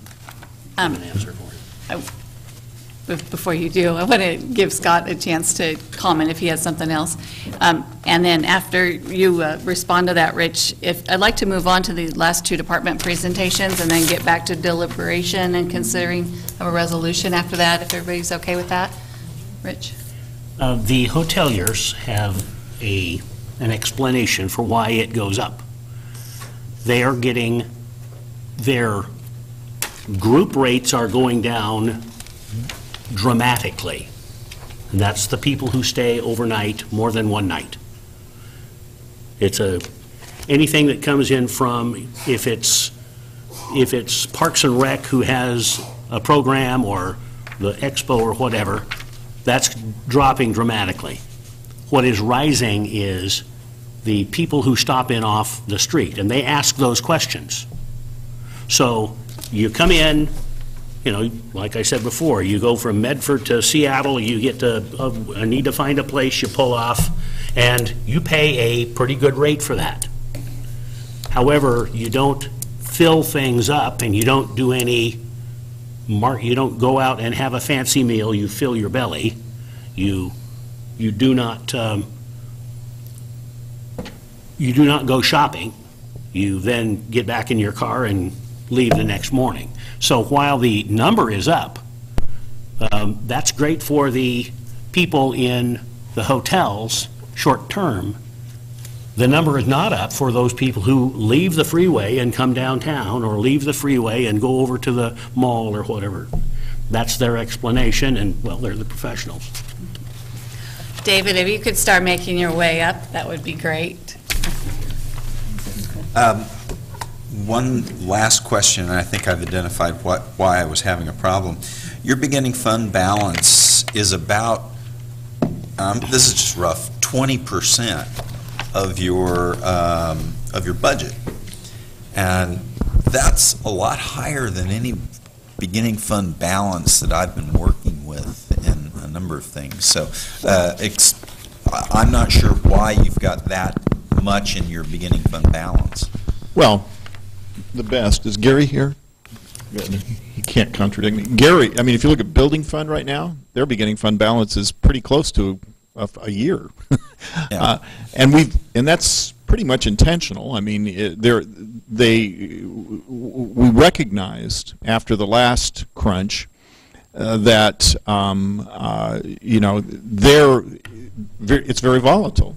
That their revenues can drop off very suddenly, and we were able to we did, I think, a really great job of sort of weathering that storm and coming up with a different plan, and now have built the beginning fund balance back up. But it's just purposefully being conservative with your revenue estimates and your expense estimates. I mean, we do that by policy, and so that's. Well, let me add for the TLT more specifically. What it reflects is revenues have exceeded budget and expenditures have been dramatically under budget. And we create a balanced budget, as Wes describes, with a policy in mind of overstating expenditures and understating revenues. Some of those estimates, particularly for these programs that are getting the large increases, are not spending very close to their budget. They're very much underspending, and so that's available as an ending balance to carry forward to the next year. The estimates that are used extrapolate spending to date at the time the estimate is made, and at that time those expenditures were very low % of budget. Revenues were exceeding, so just with a balanced budget you're going to have a very large ending balance. And we didn't and probably couldn't have projected how much higher revenues have actually been over the last, I mean, every month in the current fiscal year has been an all-time record, which I don't think we've ever had that before. So you think this is just because people are driving up and down the freeway and happening to stop in Albany? I think it's a little more, no, I think it's more complex than that. I think I mean, Oregon in general is we as a state, people come here to see us, believe it or not, and they travel to see wine country, they travel to see a whole range of things, and so we probably benefit from that. Business travel is a huge component of what hotels and motels, where they get their night stays. And when the economy's good and businesses are out trying to sell and buy and do all that, there's more people. So there's probably a lot that goes into it. Again, I put that all under the general heading of the economy improving. I will say, when I was in LeGrand, that this was this battle over transient lodging tax is like, I'm going to have nightmares about it in my retirement, I'm pretty sure. But it's a constant battle, and there's a lot of variables, like do you spend your money on promoting what you've got, or do you spend your money on trying to develop new attractions to bring more people in? That's one of the tensions that you have. And in LeGrand, they finally decided they were going to, they didn't think they were getting enough bang for their buck out of their Visitor and Convention Bureau, which is the same as our Albany Visitors Association, and they basically defunded it. And interestingly enough, they were the last in the state in transient room tax revenue after they did that. So there was, some evidence that promoting your community has an impact in terms of what, people's behavior. Now, again, that's anecdotal, it's not scientific, but.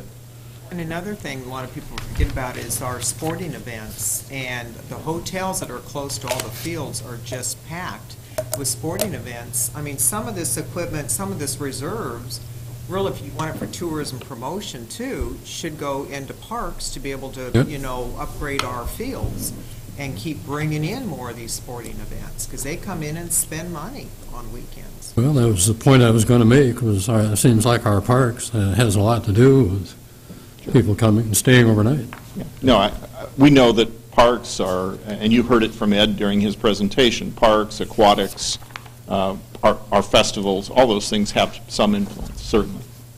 And, okay, thank you, Kate.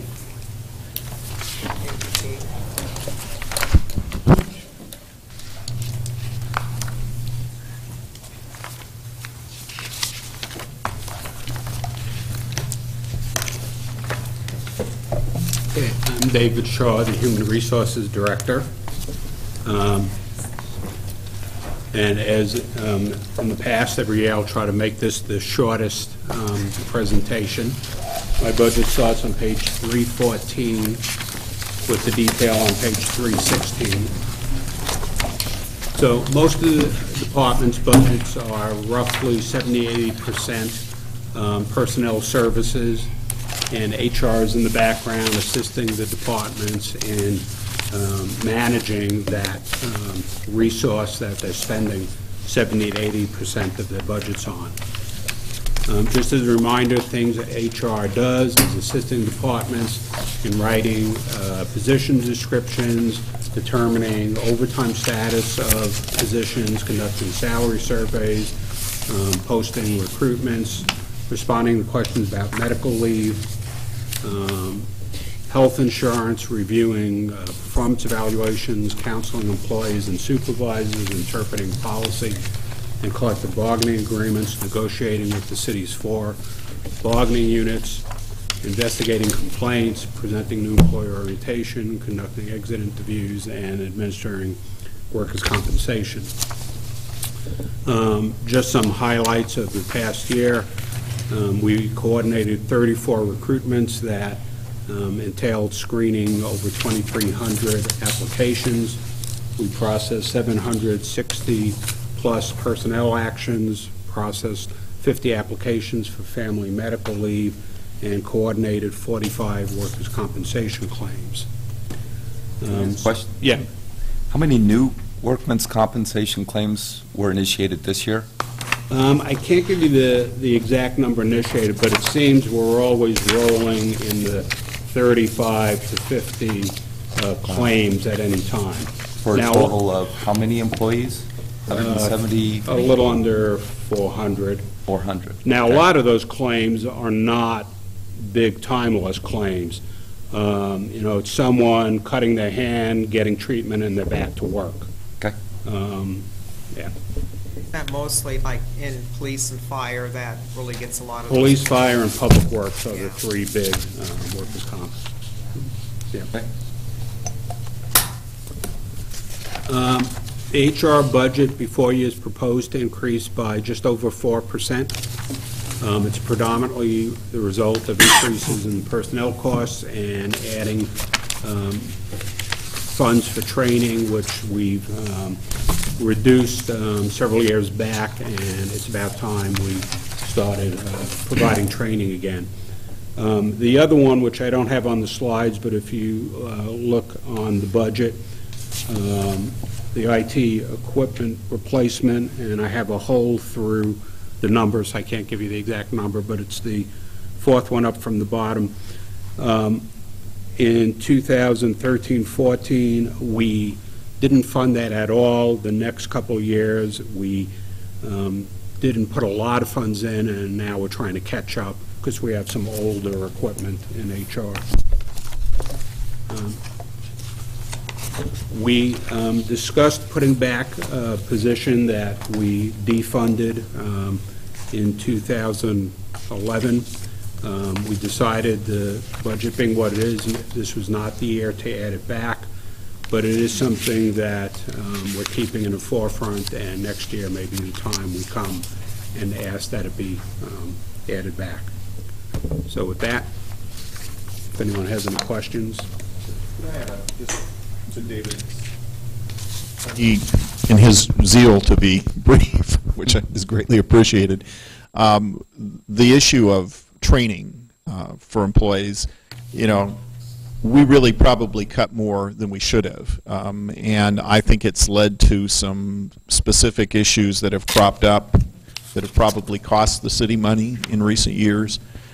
So this is not just a question of we're training for the sake of training. We're training because we're trying to head off problems before they become more serious. We're trying to sort of ferret out those issues that we think could be a real problem for us in years to come. And I mean, I'm largely responsible in trying to figure out, how do we keep the ship afloat? That was one of the buckets that we used to bail with. And we're really overdue, in my opinion, on some of our training needs. I know you don't want to probably spend time on possibilities of things that might happen, but as we're reviewing a budget and employee costs are so significant, I wonder if you've taken a look at the impact of 2 pieces of legislation before Salem right now. One is Senate Bill 454, and the other is House Bill 2005 and specific paid sick leave, adding up to 30 or 40 hours of paid sick leave for every employee.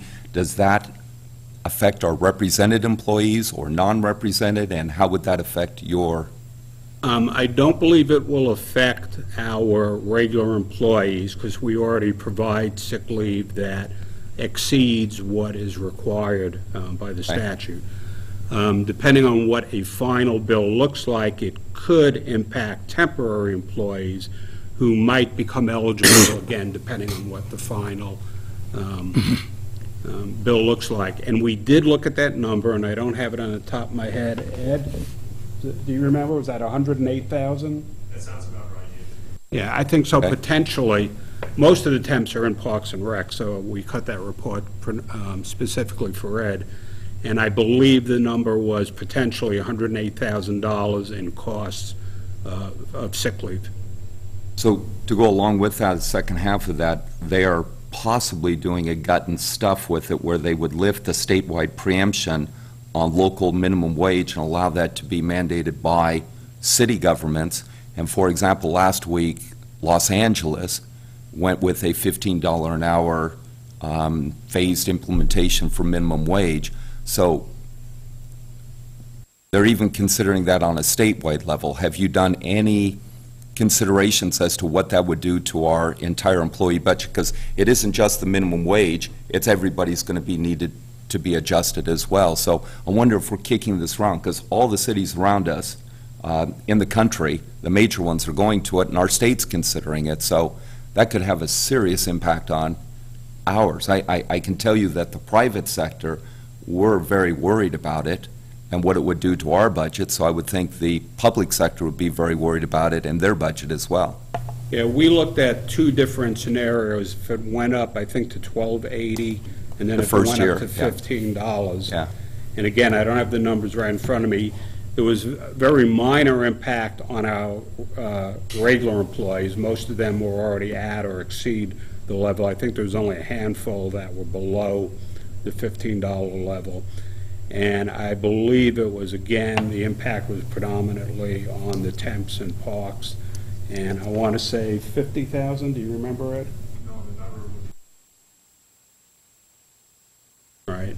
I guess what my worry is, so you raise everything to $15 an hour, let's say over a couple of years, which takes your salary for a full-time minimum wage individual to somewhere around $30,000, $31,000. If starting wages for a teacher at $32,000, let's say, the teacher's not going to be happy with a four-year degree and all the time and effort they put in to say there's a $1,000 difference between potentially somebody with no degree and myself. So it isn't just the minimum wage that is going to have exponential impact. And so I don't think it'll happen this year, but it's something that we as a budget committee should be thinking about and saying, what if it happens in our state or in our area? Some would think that it's just going to be Portland, but what if? And if they allow the city, I mean, there are other cities that are doing it. I don't know what our city council feels about it, but what if our city council said, you bet, $15 an hour for Albany? I agree with you. If we start paying, a lifeguard, a recreational assistant, temporary employee, $15 an hour, I'm sure the unions will come in and ask for a bump up to all their employees. Yeah, it's an issue. Just wanted to see if it was on the radar. Yeah. I have two questions. One of them just relates in terms to FTE. We hear some departments talk about efforts they've made over the years to take care of some work by, contracted services to reducing their actual city FTE. Can you say anything about which departments have, or any ongoing efforts you have? Are there some departments that haven't done any of that? As far as reducing the FTE or contract? Right, having fewer city FTE. Right, well, I think since about 2010, we all have reduced FTE. Some departments have started adding back. I don't mean I mean shifting it. So if you, Parks and Rec is probably the biggest example of that, where they have a lot of work that's done either by volunteers or services that they're contracting for. Right. And I can't address what each department is doing to accommodate that shifting or reduction of FTE. It seems to me that in all the areas, whether it's wages, PERS, employee benefits, year after year, the costs are going up, and we talk about how much service per per capita service for FTE that we're getting in the various departments, and I mean, there's got to be a breaking point there. The more expensive each police or fire FTE is, we can't keep adding FTE without, this increase in. I think that's the story I've been telling ever since I came to Albany, that, that the increase for almost all the years that I've been here, couple early year exceptions when things were really booming, the increase in the cost of labor has been greater than the increase in revenue. Ultimately, that's not a sustainable path. When labor is one of your biggest costs, it is our biggest single cost, obviously, by a wide margin. And so we've had to be creative in terms of reducing the number, and one of the areas where the increase has been biggest has been in the area of benefits. And so it's been particularly important for us to reduce the number of full-time employees if we're going to maintain service levels anywhere near where they've been in the past. And we have done that, and we've tried to, I'm proud to say we have never laid off a policeman or firefighter, police officer or firefighter in the last decade that I'm aware of. And we've tried to minimize layoffs, but we have had to, through attrition and other ways, shift how we do service. And you see that in the budget again this year in the proposal from the fire department to say, instead of adding the more expensive, more highly trained employees, we're going to try to adopt the strategy that the police department adopted some years ago by going to community service officers to do, more routine, less demanding types of calls. We're going to have to do more of that, I think, in the future in order to be able to keep service levels, as I say, somewhat close to where they are now. And there's been a lot of spending for technology to help make things more efficient, and I see a lot of that going on in different departments. So yes, that's going to be helpful. On the employee benefits side of it, the types of things I'm hearing about in other public institutions in different states are the sort of wellness, health assessment. Your premium's not free unless you do certain things to earn that premium. Are we doing anything along those lines or making other changes to the benefit? Yeah, we have over the last few years had a wellness program where the employee's portion of the premium was reduced if they participated in certain activities. We did not re-implement that this past year because we're trying to get a change in health insurance program through with the unions, and once we do that, then we'll revisit what's the appropriate wellness program for the new model of health insurance. And so can you remind me now where we're at as far as the employee's contribution towards single or family coverage? Yeah, the single employee or the employee-only coverage, the employee pays about $25 a month, and the full family is about $67, $68 a month. And employee plus children is, I don't remember exactly, 45, somewhere in between. Okay, and the changes that you're talking about, that you're trying to work on the union, does it relate to that portion of the premium, or is it more? Well, it's both. It's increasing the employee portion. We have a complicated formula that determines the increase of the employee's portion each year, and we're trying to go to a straight 95%, 5% split, something like that, so we don't have to go through this formula. But we're also proposing to change the model from the current plan to a high deductible plan with a health reimbursement account and do some other things, and we're still working on that. Okay. What's the average cost of insurance per employee within the city per month? Within the... Per employee, what's the average cost of insurance per month? Do you know? I mean, what do we pay? Well, Ish. for a full family, we pay about $2,200 a month. Why so high? It's, well, I'll we give do... you an example. Yeah. I have a wife and a son, and I have the highest level insurance that I could get over the internet through the health exchange.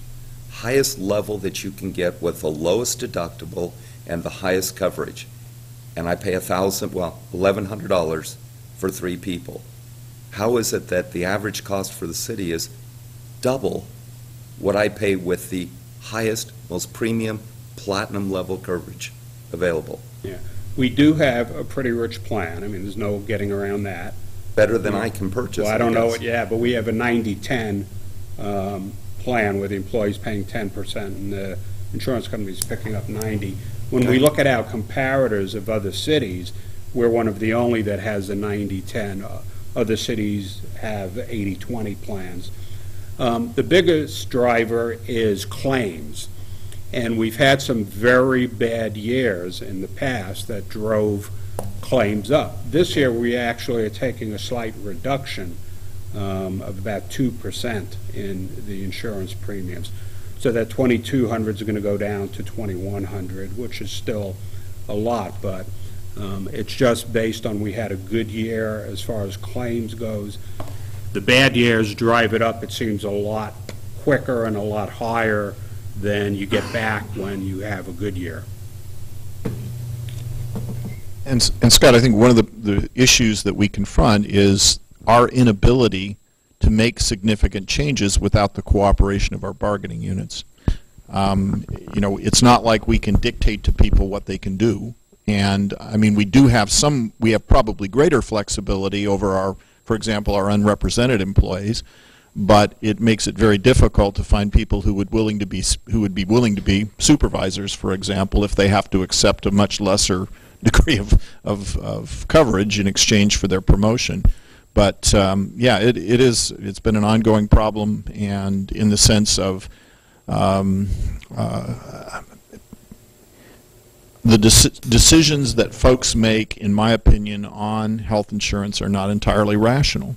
I've seen it time and again, where people, rather than choosing, for example, a pay increase that would actually provide benefits to them, they'll say, no, I would rather keep my guaranteed health insurance, even though it probably costs them money to do that. We had that issue with one of our bargaining units this past year, where we presented a plan that would have benefited 80% of the members.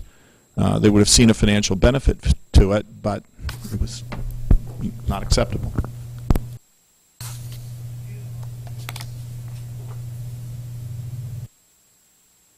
Questions for David?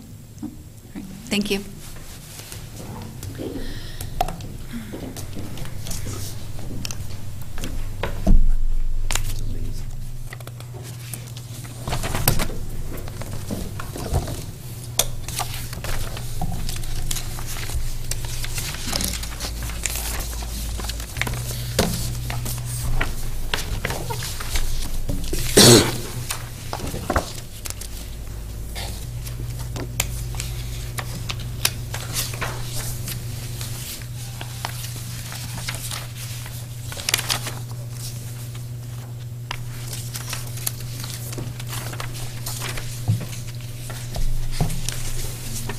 Madam Chair and members of the Budget Committee, here we are again. And I purposely scheduled me last so that I could be shortest. So I'm going to try to beat David's record and Ed's record for library. And jump to the final slide. There are a few items I do want to mention to the Budget Committee that I think would be good to touch on, some scheduled projects for next year and some accomplishments, some recent accomplishments. The first is electronic paychecks, and that was referred to by Jorge in his presentation, a TOPS program. Some may feel, well, we've been kind of slow getting to that point, but there were just just recently changes that we had been lobbying for quite a while in our Eden program that allowed us to implement that automated paycheck program. So as soon as that was available, we pursued that and were able to get that implemented. And that results in time savings and efficiencies in all the different departments. Related to that, the City Council recently awarded a bid to the second item, which is automated time and attendance. And we've talked about that we currently use a system of paper timesheets, and we're moving away from the paper in timesheets and creating a tool for managers to better utilize and better manage leave times. So leave times would be able to be requested electronically. It would create a dashboard feature where managers could better utilize or better manage approvals of leave time, and as employees are approaching overtime, to be notified of that or be able to better schedule shifts and assignments and manage those leaves. We have entered into a contract with Novatime to pursue that program, and probably will begin within the next 2 weeks for implementation of that program. It wasn't on Jorge's list, but it's on his to-do. So we're looking forward to that. Another one and then the third one I want to touch on, and there's actually a fourth one that's not on the screen, but the third one is electronic payments, and I want to describe some of the successes we've had recently with electronic payments. We've given quite a bit of focus in the last year to do two things. One, to reduce the cost that we have of processing payments to the city, and secondly, to get rebates on payments the city makes to others and expedite that process. First of all, on the payments the city processes, the area we can have the greatest impact is in credit card fees. And during this past year, we've done what we feel are pretty significant efforts to reduce the cost of processing those payments. One was we entered into a contract with Visant, which is as Rich was referring to earlier, experts in the field, and bring in the experts, and we entered into a contract with Visant to help negotiate some of the costs of those credit card fees. They've, on a consistent basis now, been able to identify savings of about $1,000 a month, which to me suggests we were in a pretty good place already. One of the significant changes that they were able to bring about, there are two parts of credit card fees. One are interchange fees. Those are the fees established by Visa and MasterCard, and whatever card you're carrying, in order to have that logo on there and use it, you're going to pay the interchange fee. They describe those fees, they're not negotiable. What are negotiable are the bank fees, and Visant was a better negotiator than we were on the bank fees, and were able to reduce transaction costs from 60 cents per transaction to 25 cents per transaction. So that's resulted in most of that savings that I've identified. Not a huge savings, but we'll take it. And that contract has been good because we've been able to influence that cost. The area we still have to consider for the cost of processing credit cards would be in the type of payment that's presented, or the type of card that is presented for payment. And unfortunately, that one's kind of a challenge because we can't discriminate against type of cards. And unfortunately, those areas where the more expensive cards are brought in are generally our highest dollar transactions.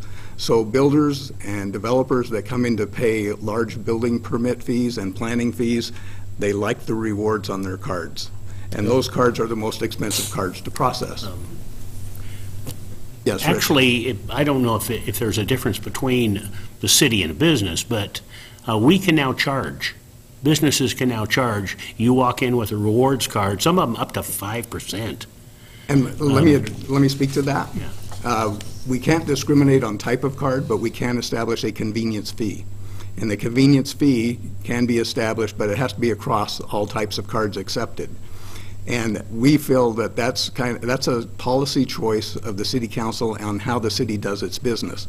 I've not recommended that, and primarily because a lot of our payments by credit card are at utility billing and in the court. Like I mentioned, the highest dollar transactions aren't in utility billing and court, so there are benefits that people who use those rewards cards receive at the cost of doing business for the city. But there are occasions in utility billing and court where the credit card payment is payment of last resort, and sometimes it's a borrowed credit card in order to keep the water turned on or to make that payment and retain the driver's license, and we would have to apply a convenience fee across the board regardless of type of card presented. The second cost associated is the method of presentment, and well, it's so if it's received over the phone, there's a interchange charge. If it's received, and we had one recently that was received over the phone and was an out-of-state developer that was paying the cost, and that's the higher transaction cost, again, higher interchange fee. So we are monitoring those on a monthly basis, especially with Visant as a contract. They're looking at our statements on a monthly basis as well. So we're trying to contain those costs as much as we can. And then I also wanted to mention, related to the credit card payments, there is coming, you've probably heard discussion of chip and PIN. And if you haven't received notice from your credit card company, you probably will soon, telling you you're going to get a new credit card that has an integrated circuit in the credit card. And there will be added security in that chip and PIN technology.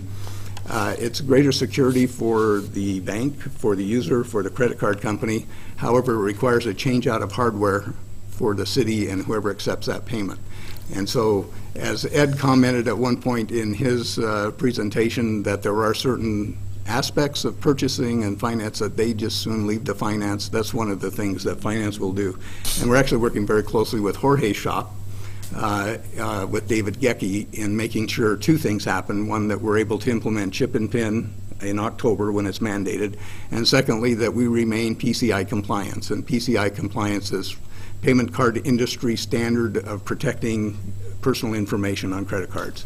And both of those are very important, very essential, and David Gecky is a great resource out of Jorge's shop to help make sure that we're going to be prepared for both of those events as they come on.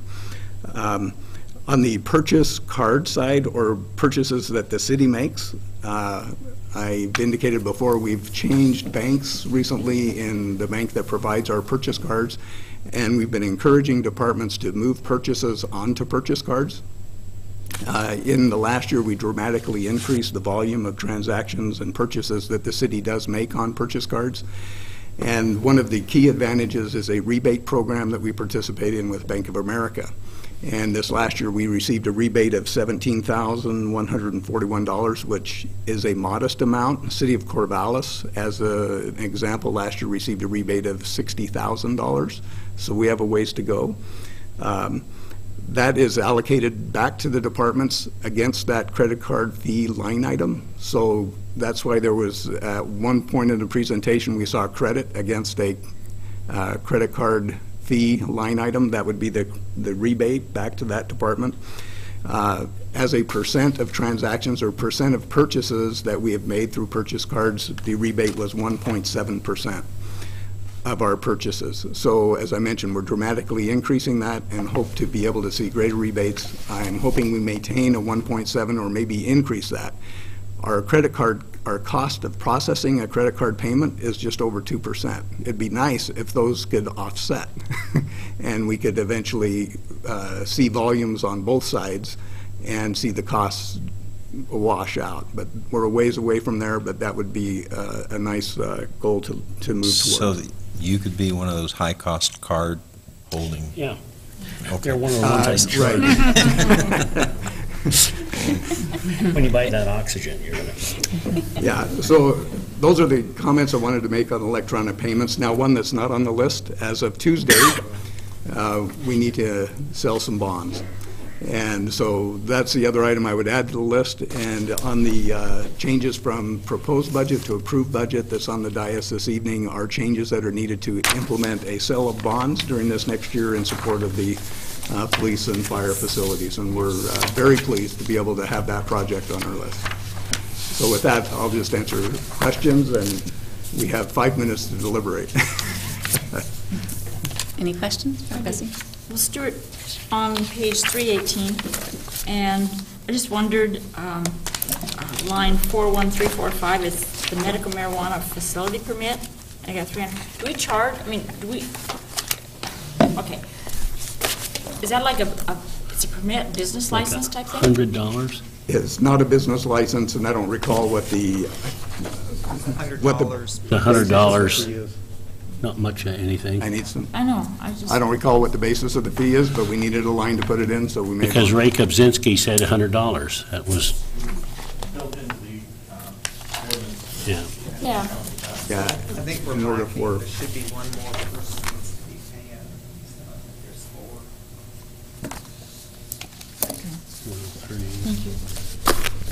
There's 4.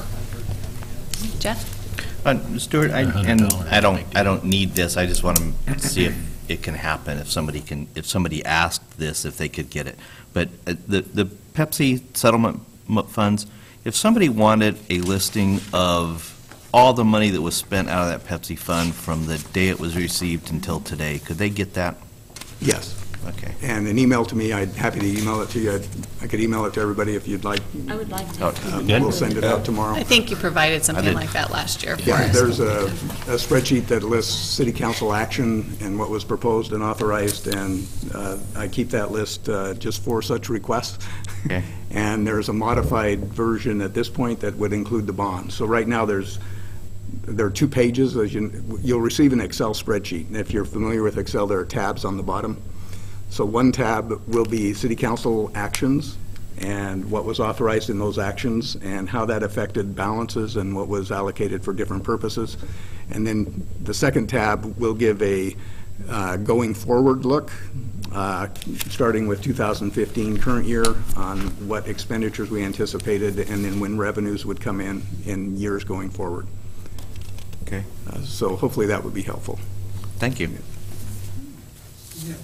Under 47027, under revenues, page 318, it says club sales, and I'm like sitting there trying to think, what's club sales? It'd be the police department's car club sales. Maybe we should say car club sales, or something The club. else. The club. The club.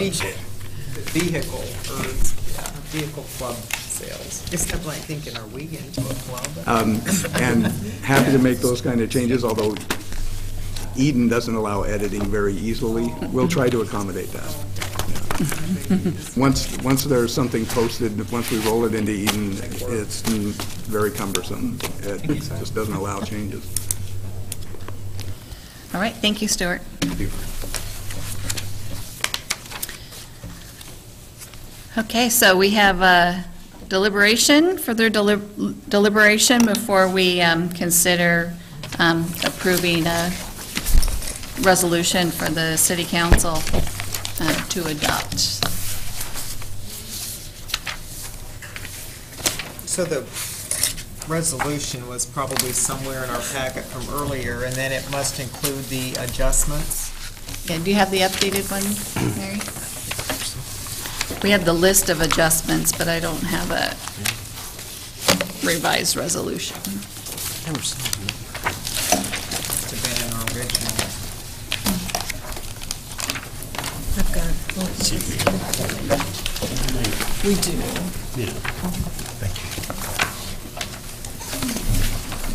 Do we have to have a double quorum? No, I think Mary's bringing. We never had it. Votes in favor. So we have 9 people here tonight. We need 8 out of 9 to pass. There was a question over here about how many members we have here tonight and what we need. So we would need 8 in favor of any motion that's made towards recommending a resolution. There are 9 of us here tonight. Are there 10? Yeah, 10. Sorry, 10. You got yourself. Yay. Good thing you don't retire. So we could have 2 troublemakers. But it's not necessary. It's not required, Rich. Is it? No. I don't know Jeff. if that's true. You know, I totally hesitate going down this path again because I really want to be gone by 9 o'clock because it's been a long day. But I'm still having to struggle with the TLT stuff, and what I'm struggling with is what is on this page that if we don't make a change to, we'd be asked to approve or to recommend or to be part of the resolution. When in reality, that's probably not the way this is going to be.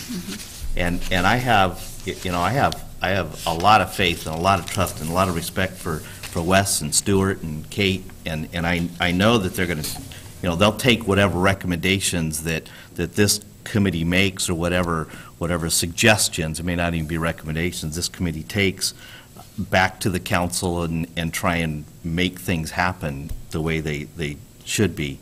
But I guess just to be doing my due diligence, and I'm not putting this in the form of a motion at this time, but I would just like to see us at least accept the proposal Wes has put in front of us as far as the allocation for the TLT tax, because that's what I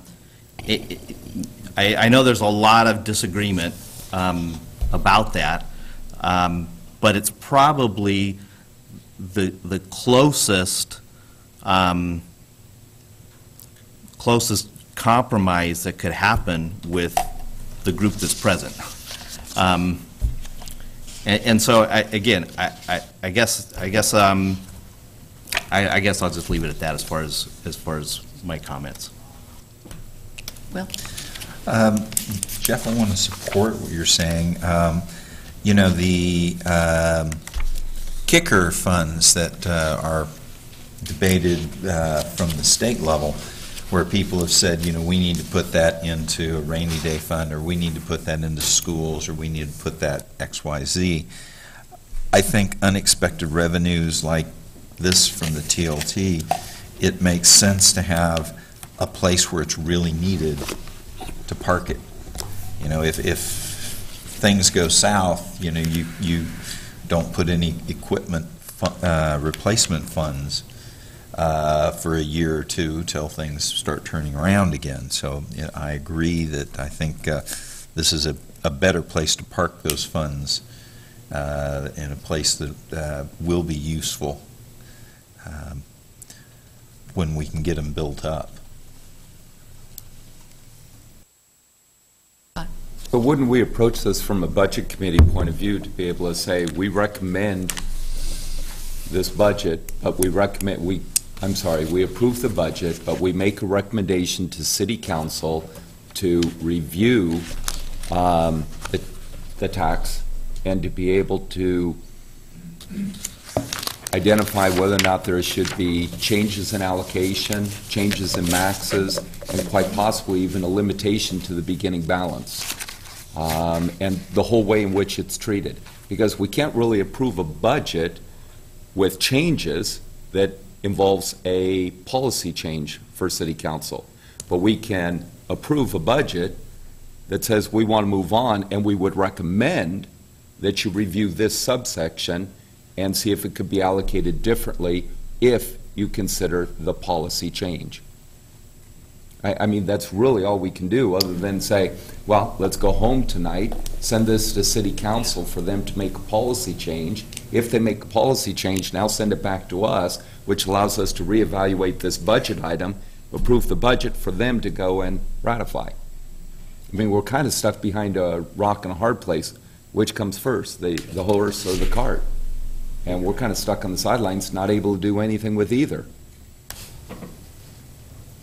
Right? I mean... Sure, I agree. Again, the challenge I'm having is that, and I totally realize that based on the fact that there's no public here tonight, okay, I totally realize and totally understand that I will never get this question, okay? But you might. Somebody's, well, yeah, maybe somebody up there will be listening, I don't know, and they'll ask me, and if you ask me, I won't have an answer for you. But if they looked at this line item for the collaborative tourism promotion, which just the name it throws up red flags, okay? And you're giving it a 112% increase. It's just, I mean, they're going to look at that line item, and there's no way I can explain that as a budget committee person. Wes?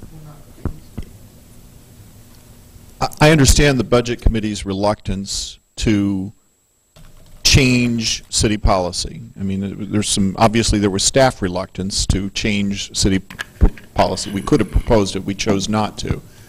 There is nothing that prohibits you from saying, I move that we adopt these recommendations, or that we approve the budget with these changes, the recommended changes.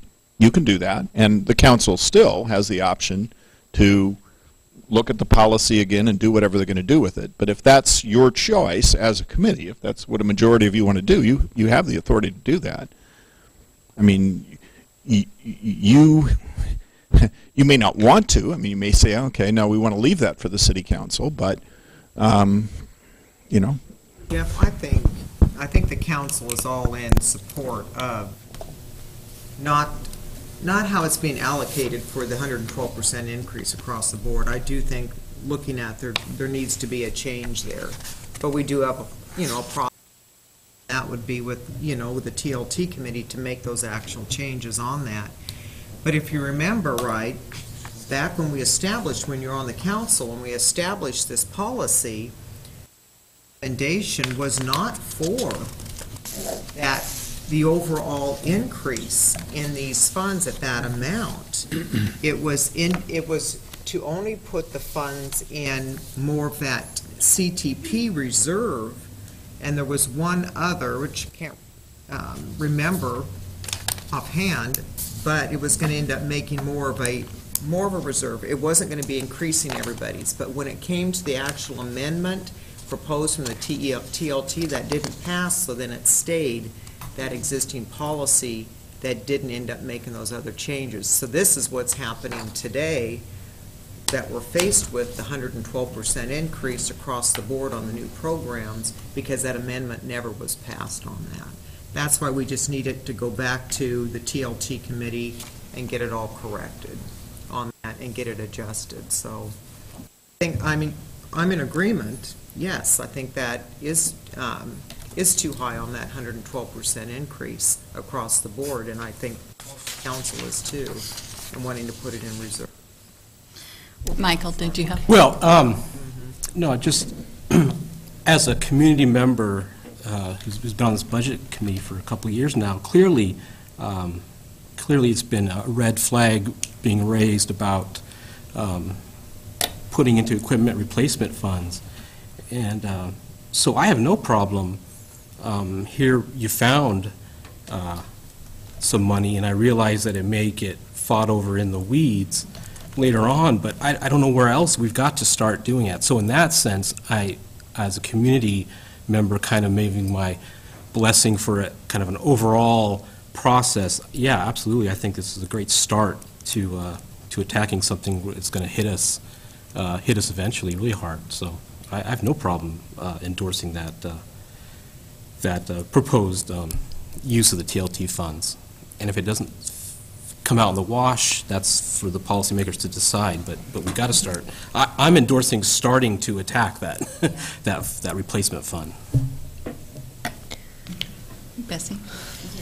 I think, Scott, you were basically saying to suggest to go ahead and approve it, but that the policymakers, the council, re-looks at this section, the TRT, and see it, because I think that is the way to go. I mean, I don't think, I agree the equipment replacement is a great idea, because we've got to start somewhere. But, since saw the minutes that the AVA, that was a one-year request, and we just let it go. So I think we need to re-look at everything. And so I think the council should look at it. And if we end up with the same way, whatever's suggested, fine. But it's just something that, let's get it taken care of now rather than later. Okay. Colleen and then Scott. Me? Yeah. Well, I have a question on this sheet, the adjustments to the proposed budget. I don't know who to ask, but it's $1.2 million for Crocker Lane and Valley View Drive. What's that? The city council approved after the proposed budget was put together. Oh, They I see. approved a local improvement district on Crocker Lane.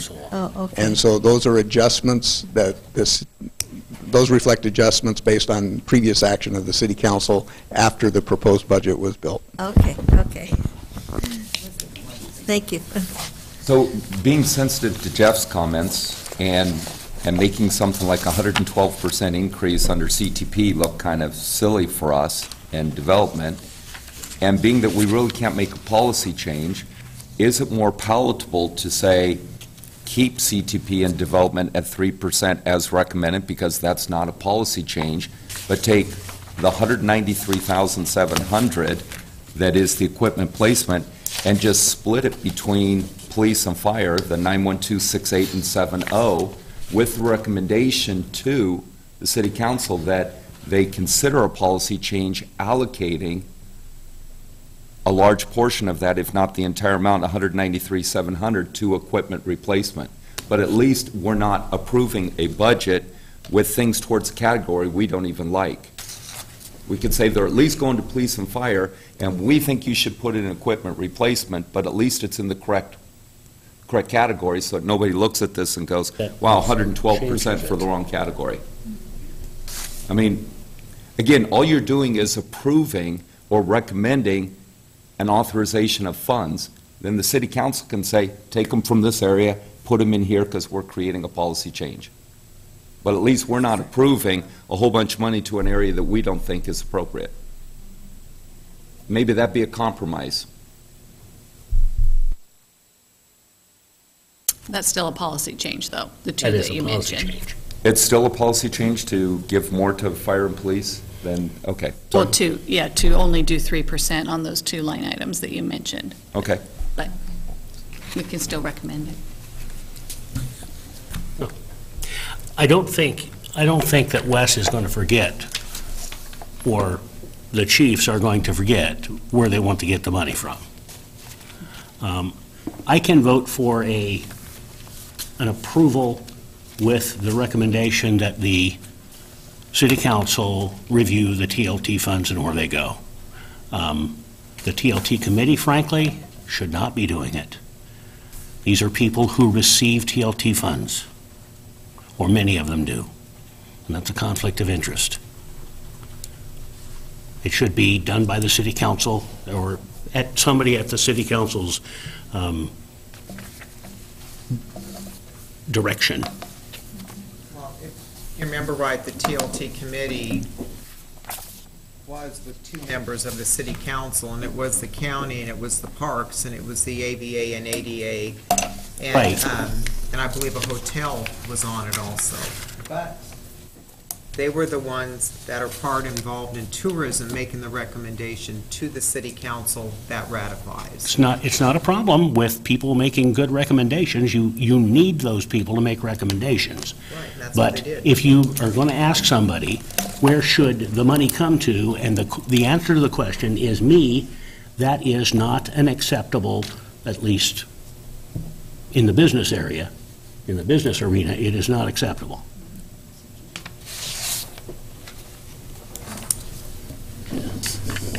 Well, since I'm the one that's going to get the blame for all this conversation, okay? It's your fault, Jeff.